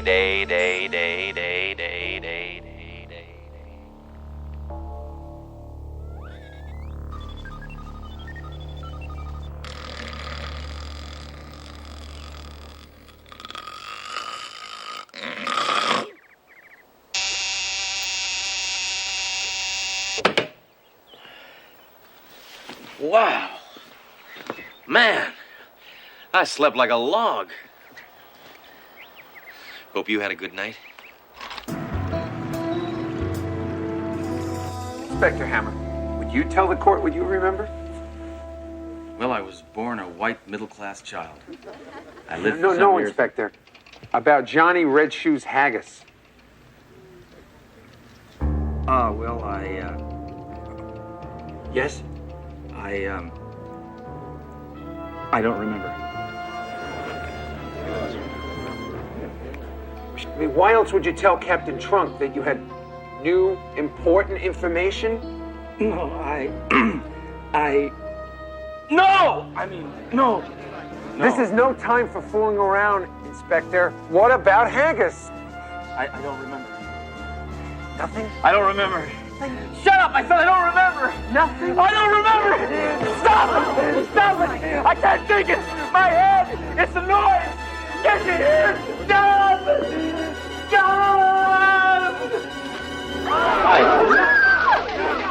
Oh, you goofball cop! You're supposed to shoot the DA, not me! Bailiff, arrest these guys. They've already killed the dead DA, then they brainwashed Raker and tried to brainwash me. How's that for a quick explanation?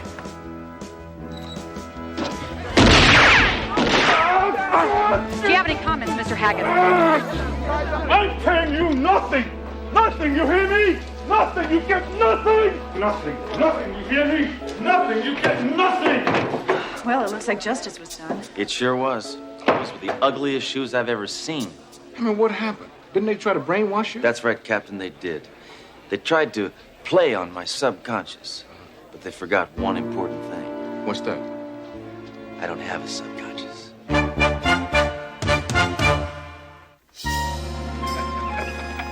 Hammer, I'm amazed that you were able to hold out against their brainwashing.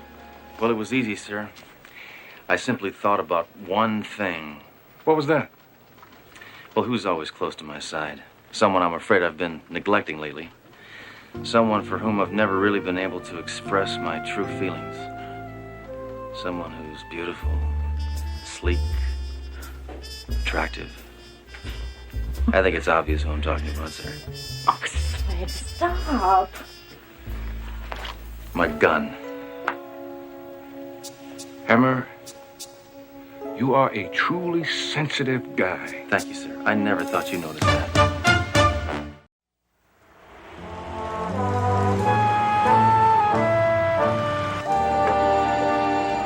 Hey, Inspector. You enjoy your day off? Yeah, nothing like a relaxing day of fishing. Fishing poles are for geeks, Magi. Hey, put a cork in it, will you, loser? Inspector, what's going on? An illegal chokehold, Magi. Nah, what's the charge against this guy? Oh, that.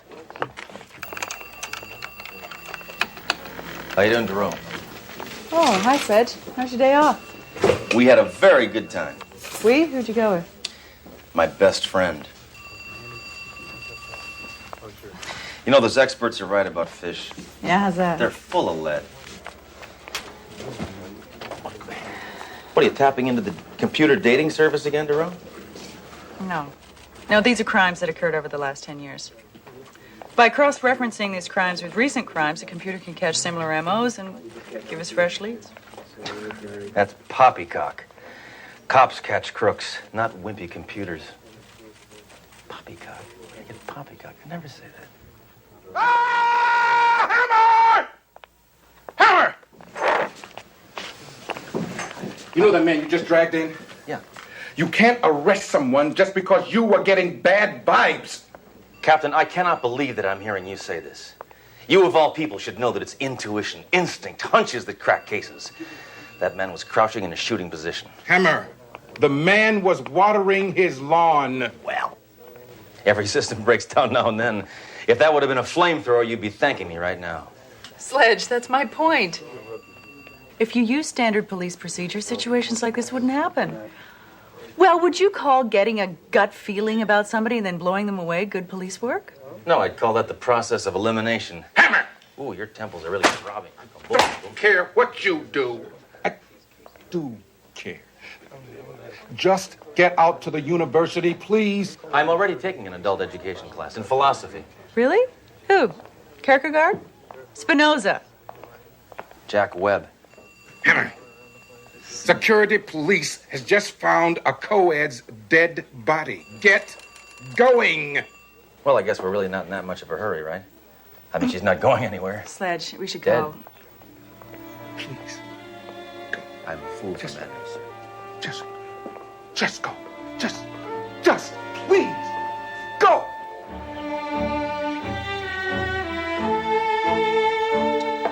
All right, let's see whose method works best.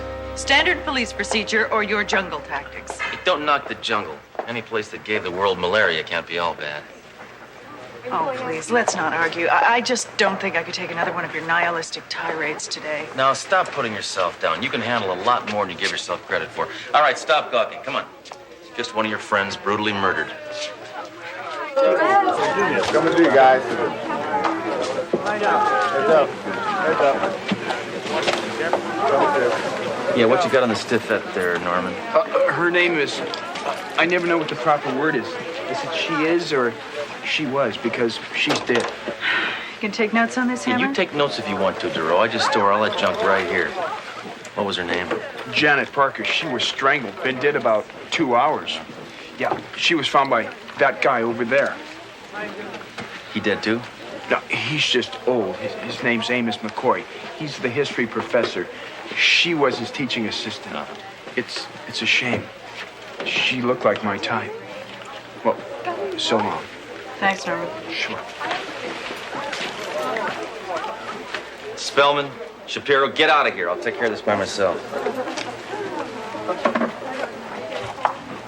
Professor McCoy, I'm Inspector Hammer. This is Detective Duro. We understand you are a history professor here at the university.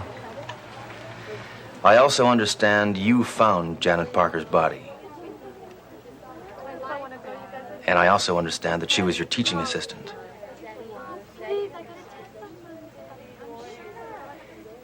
I know all this stuff already. This guy's no help. I'm gonna go question one of the bangles over here. Professor, would you mind telling me how you happened to be here? Janet missed 2 of my classes. She'd never do that without a good excuse. I guess death is one of the best. What can you girls tell me about Janet Parker? Yeah, all right. Okay, no, one at a time. Thank you. Yes, we were very close. I guess it was because she had no family. Poor girl. She was paying her own way through school. And now, if you don't mind, I must go home and deal with this. Oh, yes, of course. I'm sorry. This must be a very tragic day for you. It is. Now I'm going to be up all night, grading papers. Goodbye, Detective. Well, did you girls used to hang out together? No, Janet was a real loner. She usually kept to herself. I only saw her come and go. Huh. A loner, huh? Mm-hmm. Did you notice anything strange lately? As a matter of fact, I did. Her new haircut was too full for the shape of her face. Oh, God.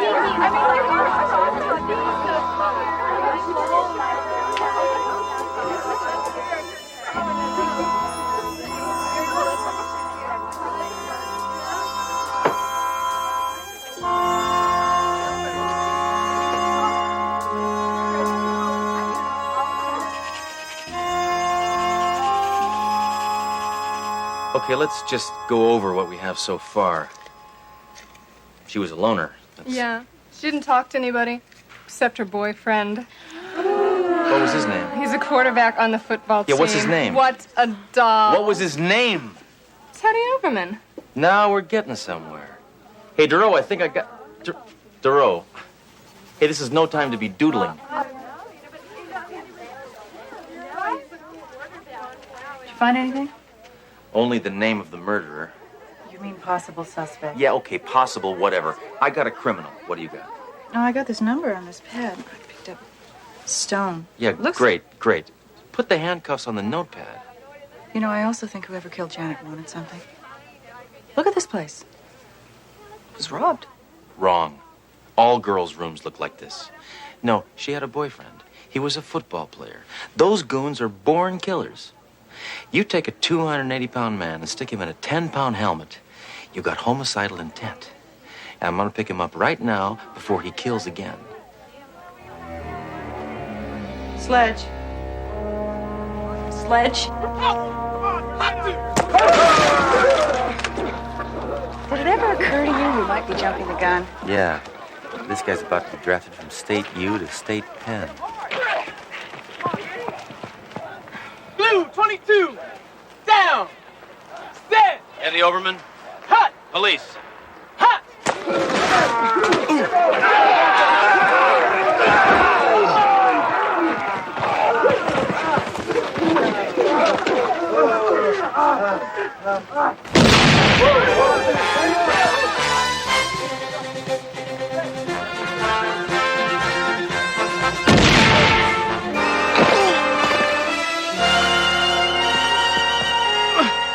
All right, Overman. You're under arrest for murder. What? Who'd I kill? Janet Parker. Oh, my God, Janet's dead? Well, if you killed her, of course she's dead. Obviously, you're not here on an academic scholarship. Sledge, I think this is premature. I didn't kill Janet. I loved her. Oh, yeah? Then why were you running? I'm in a football game. Huh. I was at practice all day. Besides, I haven't seen Janet in months. She was too busy working on her research project. Yeah, and your big, dumb jock ego couldn't take it, so you killed her, didn't you? You're supposed to hurt the one you love, not murder him. No way.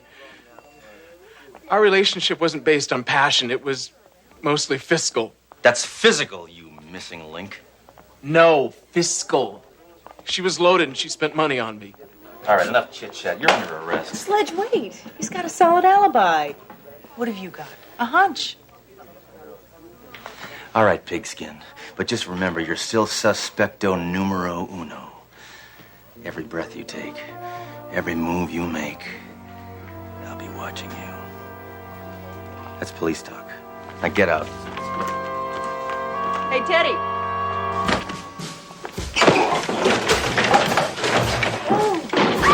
Nice moves. Teddy was right. Look at her bank account. She deposited $20,000 the day before she died. So where does a teaching assistant get that kind of money? Wheel of Fortune?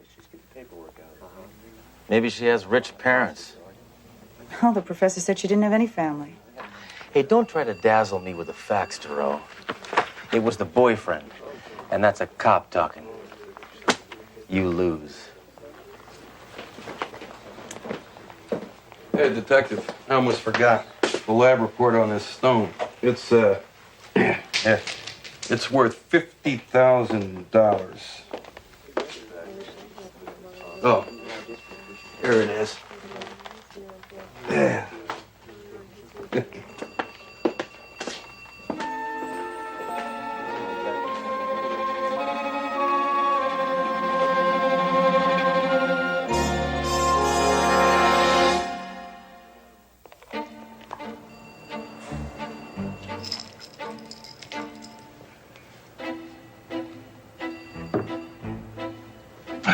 I know about gut feelings, Hammer.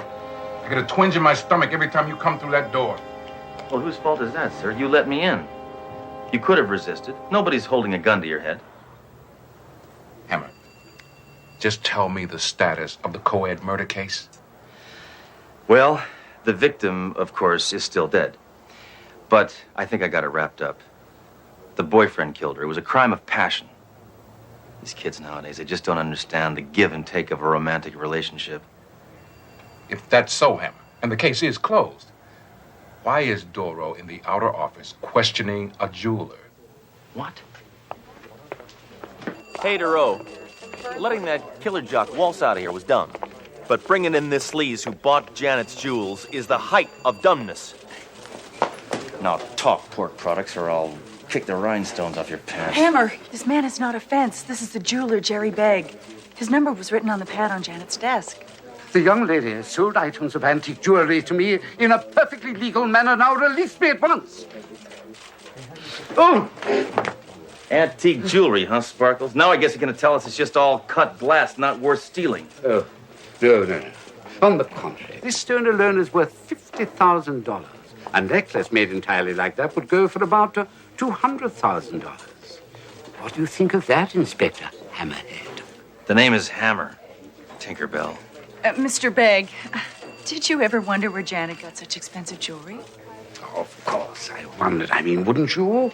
But you know, I've wanted to ask her. But the client-jeweler relationship is sacred. Rule 1 of my policy is never to ask questions.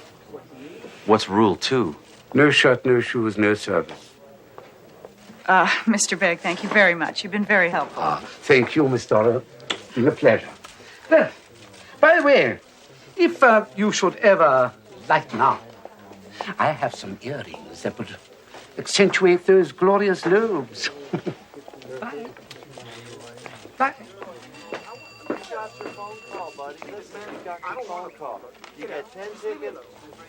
Freak. Well, huh? What do you think of Janet having all that expensive jewelry now? Might have something to do with the case. To a certain extent. Maybe. A little. In other words, good job, Duro.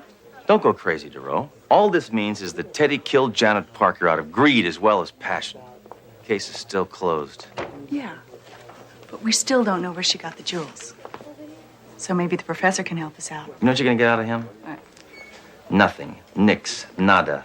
Zero. Zilch. Niente. Air. A black hole. Focus.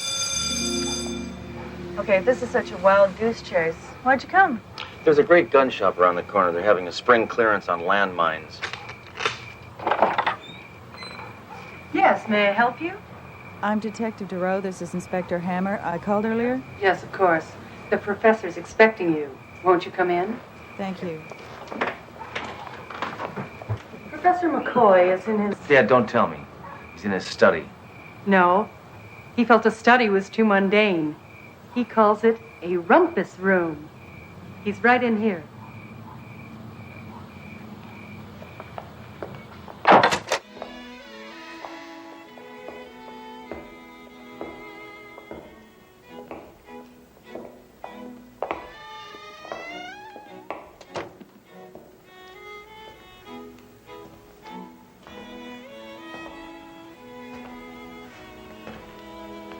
Detectives, welcome to my study.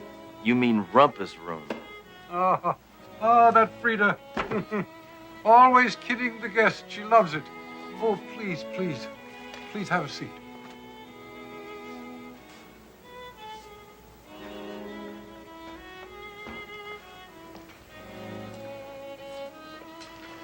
Well, I hope you've come to tell me you found Janet's killer. She was so young and bright. Who could have done such a thing? The killer. How did I get to be a professor? Actually, we're here because we need more information. We? Far away. We discovered that Janet was selling some very expensive pieces of jewelry.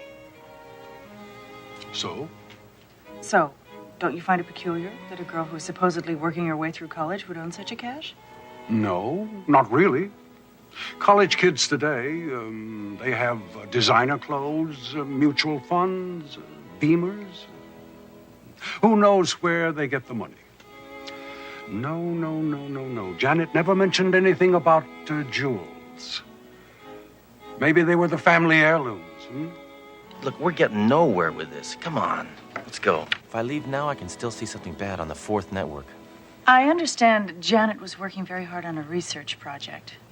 Do you have any idea what she was investigating? Yes. She was fascinated with the Third Reich, especially Hitler's top men. Himmler, Goering, von Feldheimer. Excuse me, Professor. Inspector Hammer has a phone call. I love getting called out of class. Von Feldheimer.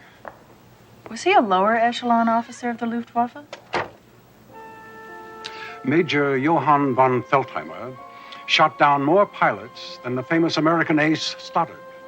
He was one of Hitler's favorites. Well, what do you think happened to him? Experts believe he is dead. Hammer here. Speak to me. Inspector Hammer, it's Teddy Overman. Officer Major told me I could reach you there. Look, I just found something in my locker that I forgot I had. Janet gave it to me a while ago for safekeeping. I think it's real important. Can you meet me in the locker room right away? Yeah, sure, I'll be right there. Hey, Frida, you look like you'd know. Where's the men's locker room? Yes, Janet had great potential. She was a brilliant researcher, and she looked dynamite in tight jeans. It's Teddy Overman. He says he's got important evidence. He's just trying to dig himself out. I'm going over. I'm coming with you. Professor, thank you for your time. Oh, you're quite welcome. I hope you'll bring this terrible person to justice. Thanks, Bones. I mean, McCoy. Teddy? Teddy! Teddy! Hey! Dang it! If that loony maid hadn't given us the wrong directions, we'd have been here sooner. Now he's probably out there strangling another co-ed. Dang it! Hammer, I can guarantee you he's not out there. Yeah, how's that? He's in here. There's a note. I'm sorry I murdered Janet. As you can see, I killed myself. Guiltily yours, Teddy. I guess remorse finally got the best of him. This case is closed, Darrell. I win. You were too tentative. You see a guy you know is guilty, and you throw him in the slammer. Now, that's good police work. Hammer, think about it. Who gave us the wrong directions? Who knew we were coming here? Now it's obvious. I never knew you were a poor loser, Darrell. I'm going back to the precinct to file my report.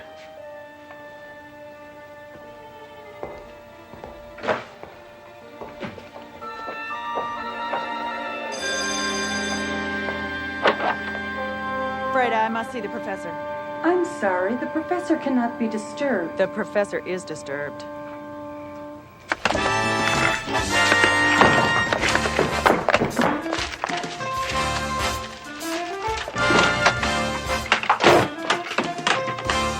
Freeze, Professor!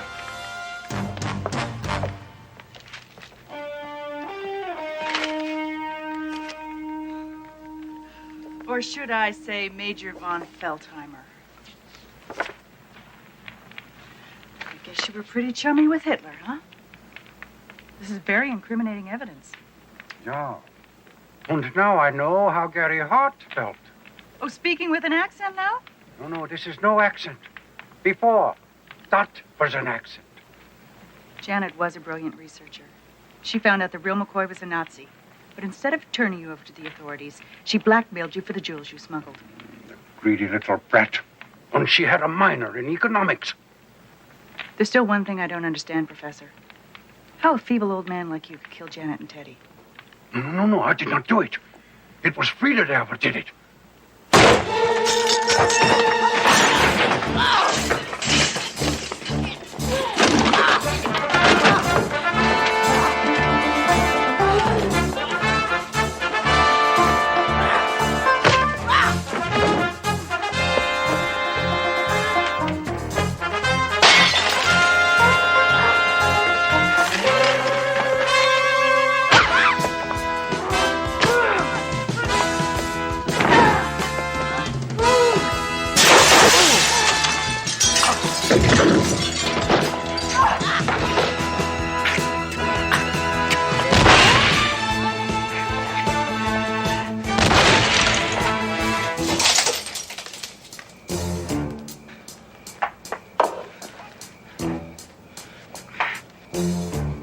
This one's for you, bud.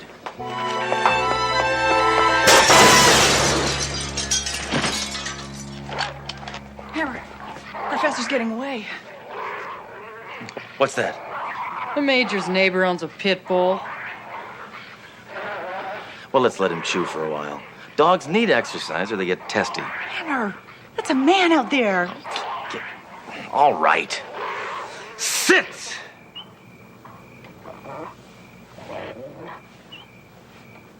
So if you thought I was wrong about the professor, why'd you come back? Because there was a thin, very thin possibility that you were a little right. Enough acquiescing.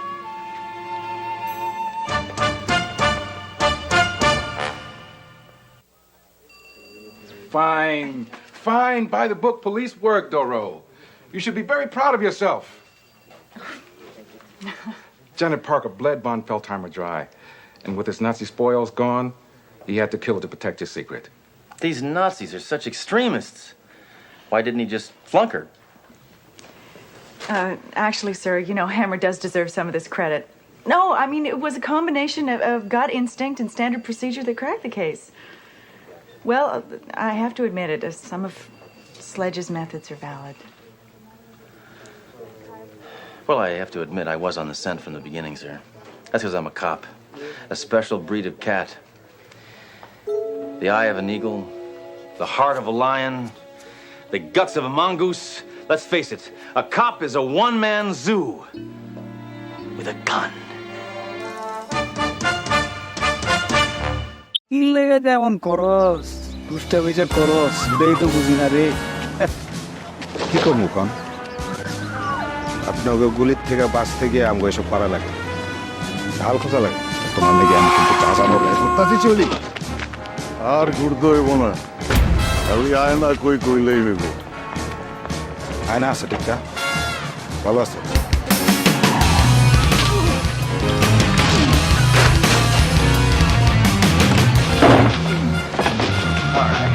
Come on, on your feet, pygmy brain. বুঝলাম না চলে আইব Didn't expect him to knock me down. Guess I'm starting to show my age. Just settle down, mutant. Hey, Stealing what about persons the who live in Somali all guy? ways. How to What get to the about- chair. Get in the row. টিক্কার বই না আমার কাছে টিক্কার বই নিয়ে আমি অপহরণ করছি What are you doing? Well, I just sprayed my car with disinfectant. না I don't want this ile slime যেমন ball smelling করস it. দুষ্টামি যে করস এটাই তো বুঝি না রে কি করবো কন আপনাকে গুলির থেকে বাঁচতে গিয়ে আমাকে এসব পারা লাগে ঢাল খোঁজা লাগে Mayhem? তাই নাকি তো ডালের আড়ালে আর কি দিয়ে আছে Criminal element is totally out of control, sir. These charges শিউলির are আমি against একটা গল্প you. শোনাতে চাই You, nobody else. Couldn't you just... এ ভালো তো You were 2 এ গল্প blocks শোনা away from the আমি তো station house. Kabita Did you have গল্পের to লোক drag the man শোনা all over the freeway system? I wanted to give him time to reflect.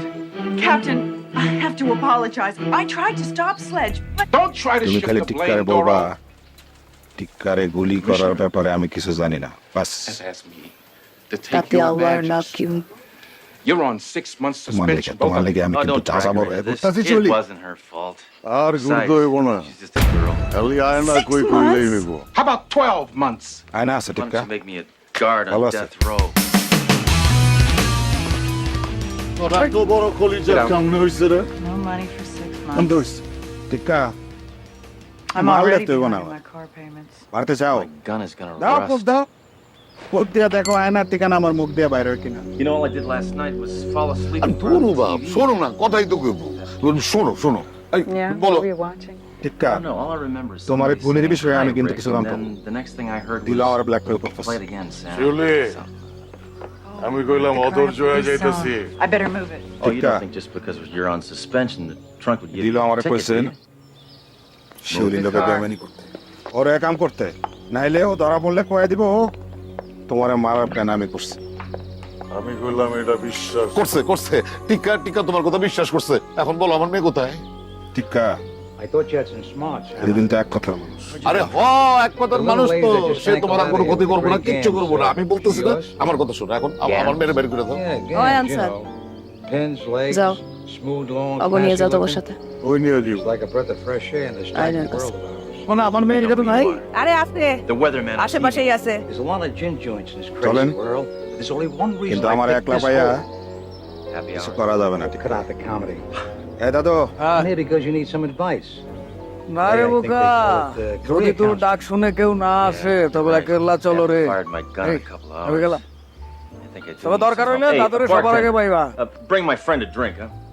এখানে দাঁড়িয়ে সময় নষ্ট করতেছে কেন এই চল তো I said bring my friend a drink, okay? Yeah, sure. I'll bring it. Hey, Jerome, come on over here. Meet the local weatherman. I don't see anyone. That's Jerome. I'm afraid she's a cop with a skirt. What next? Lady wrestlers? ভাই Sledge? আপনার হারান আমি নিয়ে যেতেছি The dame's right. It's the rules. Only you can see me. এটা সারাটা ঠিক হয় নাই অনর ভাই লুকায় দেখতো হালাই কি করে পিছে পিছে সে Do you see a guy in a trench coat standing over there?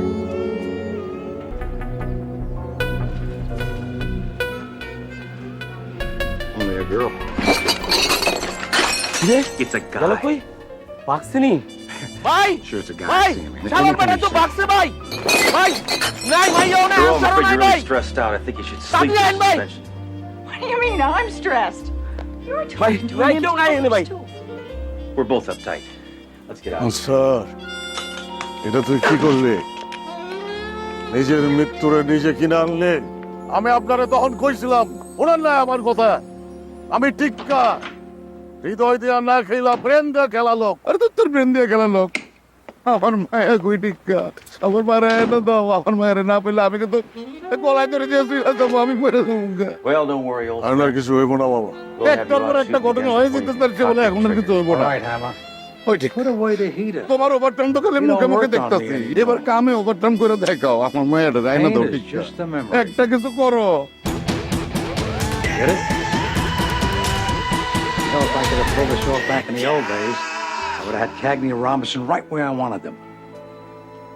Are you real or am I hallucinating?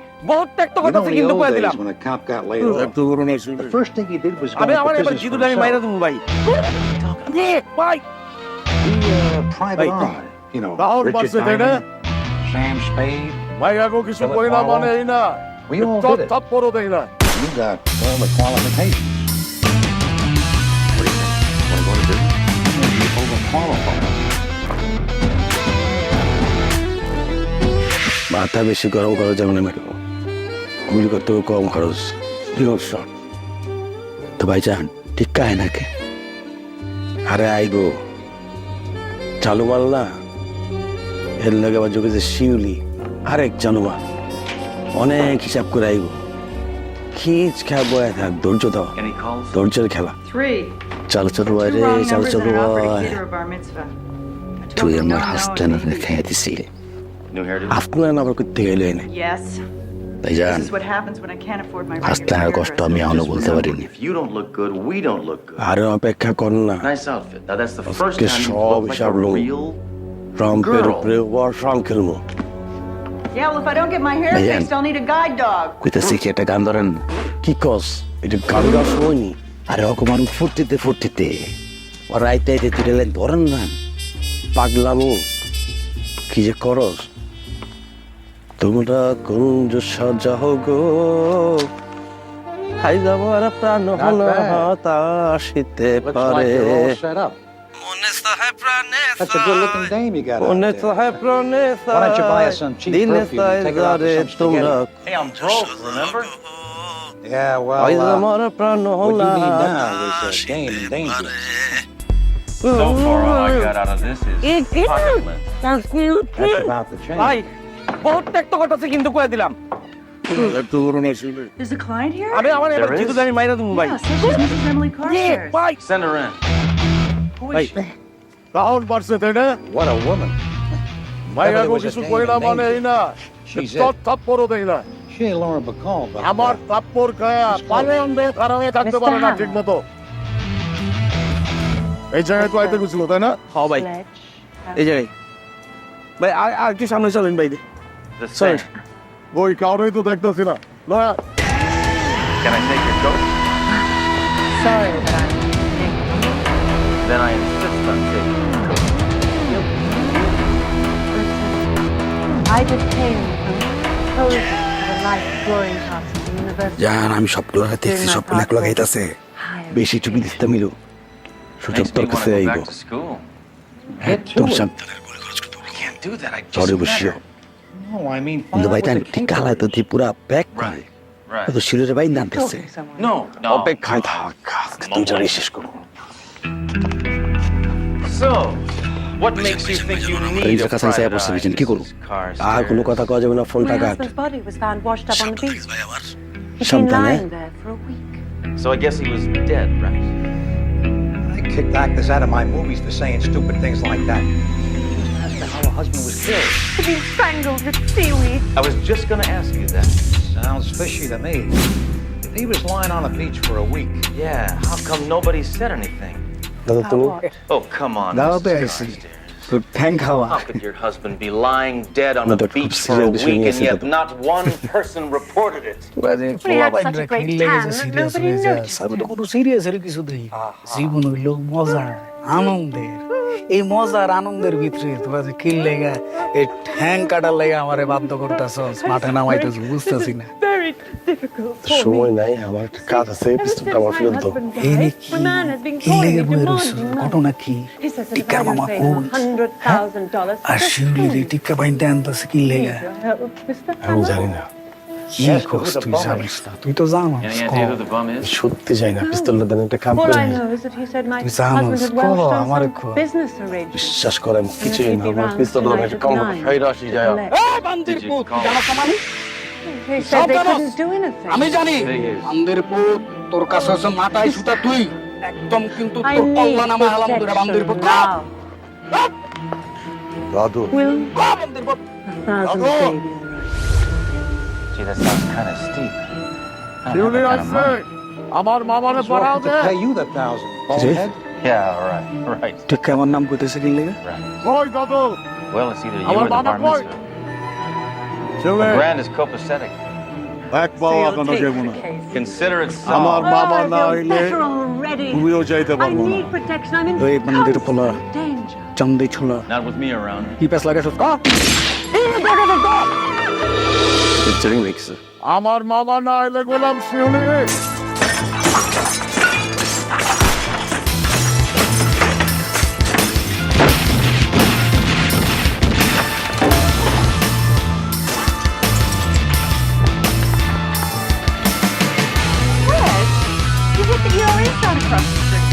Good.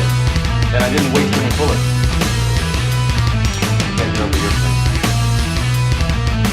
I'm going with you. Girl Friday staying in the office. Yeah.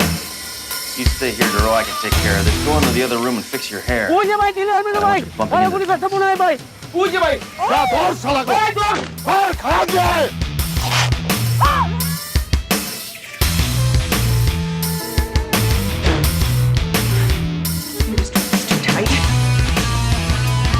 Down would melt anyone's castle. Okay, get out to the concierge place fast. You gotta go to your place now.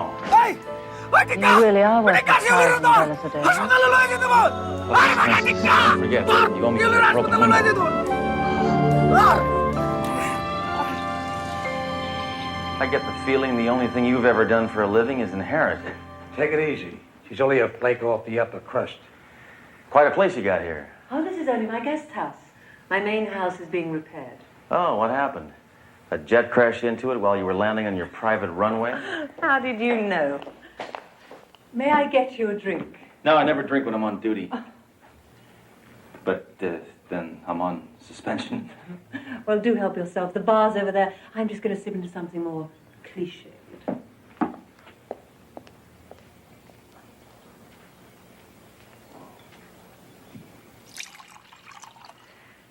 Fancy joint here. I bet she even wallpapers the inside of the refrigerator. Yeah, last time I was in a place this big, the Yankees lost to the Red Sox.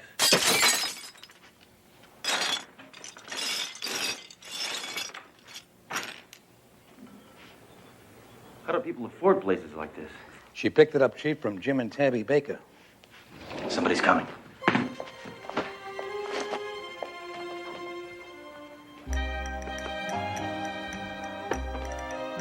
Clothes are much tighter in the 80s.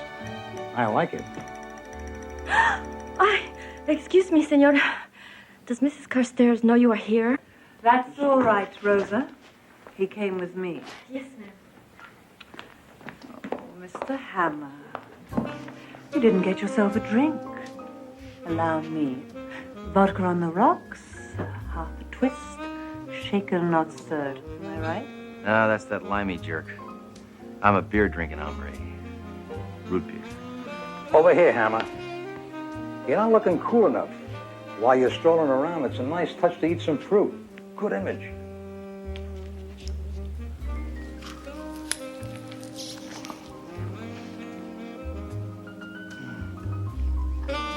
Here we are. Mr. Hammer, why are you eating a wax apple? Why am I eating a wax apple? You're on your own with that one, pal. You know, I can't thank you enough for taking this case. Hey, what's wrong with your fish? Oh, well, Henry had them gold-plated. It was a nice idea, but they sank. You may have been in Who's Who, but obviously you didn't know what's what. Now he's dead. Yeah, what do I do now? I just hang out and wait for him to show up? You got a lot to learn, pal. Now is when I made out with my client. It's part of the job. Get it? What did you do when you had male clients? I never took those cases. No, I'm so glad you took this case. I feel safer already. Move in, Hammer. She's coming on to you like gangbusters. Hammer? You know, I haven't had a man in weeks. I have needs too. Sledge. Not while I'm on duty. Ow. Oh! Oh, my stomach! Yo! It's killing me! Oh, I gotta lie down. I gotta lie down. Over here. Come on, over here. You'll be fine. Great. She has needs and you get a stomachache. In my day, I used to down 3 pints of the hot stuff every day. And that's when I was an aircraft pilot. Oh, why do I feel like this? Maybe a wax apple isn't on your diet.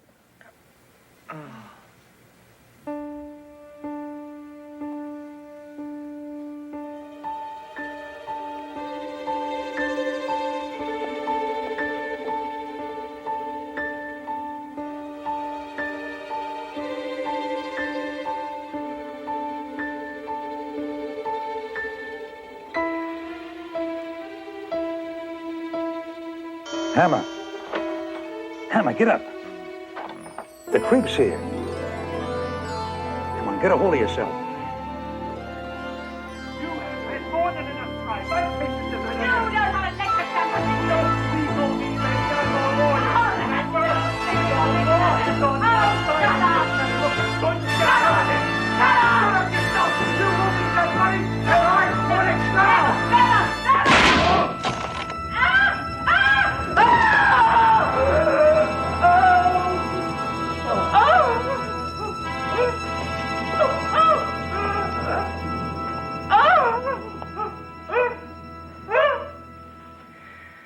Dead.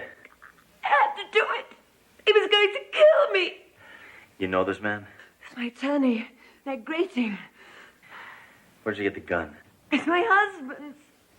Well, if you had a gun, why did you hire me? Didn't know if I could kill anyone. Now you know. Hold it, Hammer. Make sure she knows you don't give refunds.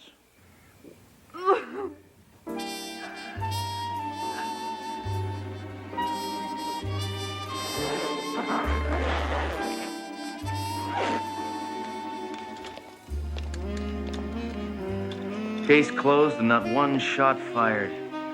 Sorry, old friend. Hammer, what the hell are you doing here? Mrs. Carstairs paid me to be here. I'm a PI now.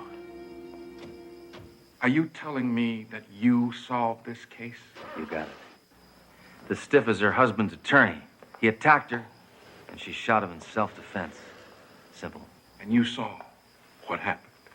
From that couch right over there. Best seat in the house.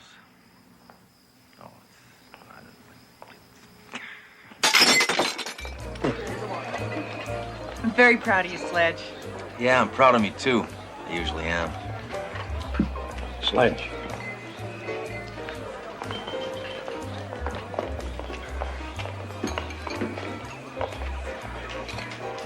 Did all right, didn't I? I think you're a sap. A sap? What are you talking about? Look, you gun-happy freak. Don't you think it's a little strange that you pass out just when Mrs. Carstairs shoots the one man who's a suspect?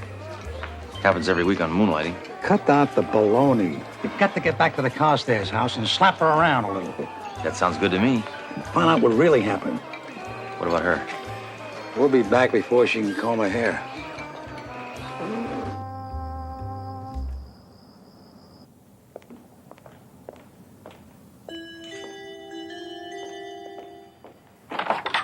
Oh, Mr. Hammer, what are you doing here? just came to solve the real mystery. What are you talking about? Now I want you to listen and listen good, because I'm only going to say this once. This is how I see it. You killed your husband while you were in cahoots with your attorney. The two of you planned to split the money. You made a date to meet him, and then you arranged to have me see you kill him. Nice alibi. Ex-cop sees poor widow kill mean man who was trying to take her money. Not a dry tear in the house. Nice wrap-up, kid. Thanks. You've forgotten one thing, Mr. Hammer. Oh, yeah?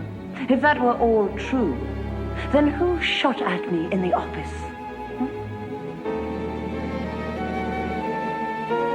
Who shot at her?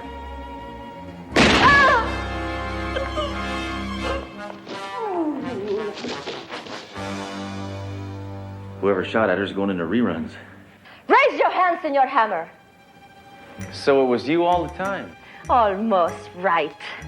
But when Mrs. Carstairs was going to kill her murdered husband's attorney, she needed an accomplice.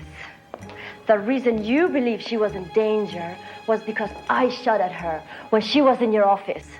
So I was right. You were going to make me the perfect alibi. We were going to split the money until I thought it might be better to have all the money to myself, personally. In the old days, the butler did it. Now it's the maid. What an era. You can't shoot me here.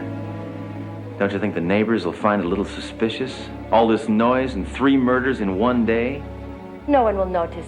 Our neighbor's Bruce Willis. Maybe you're right. It might be more perfect if you join Mr. Carstairs.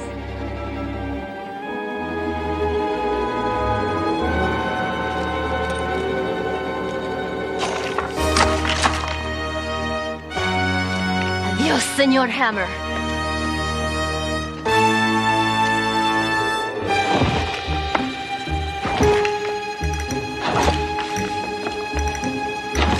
Hey, you got me into this.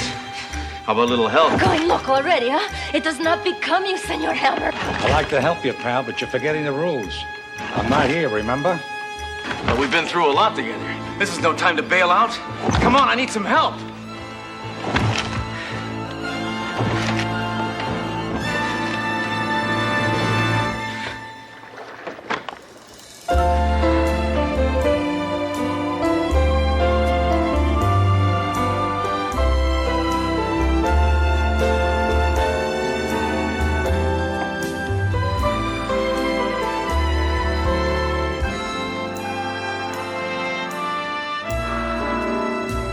What happened to the rules? Rules are made to be broken. But don't you think you ought to tie her up or something? Are you kidding? She's not going anywhere. After that kiss, she may never move again. Here's looking at you, kid. Hey, that's my line.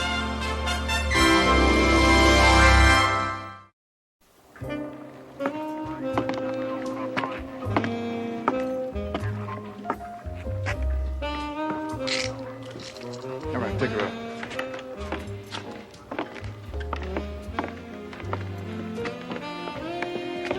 That maid could have used me for fish bait. Weren't you a little late? Stuck at the beauty parlor. How'd you know I was here? Just a wild guess.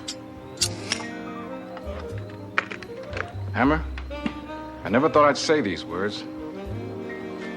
You're back on the force. I know. The commissioner needed me, right? No. You found out you're even more dangerous as a private eye. Laurel, come on.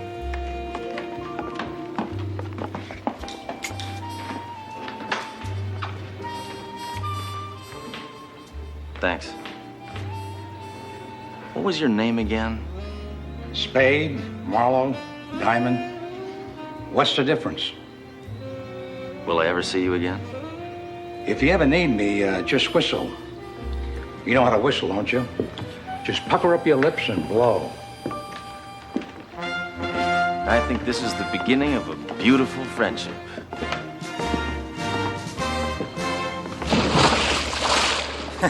I should have told him he can't walk on water until he's up here with me.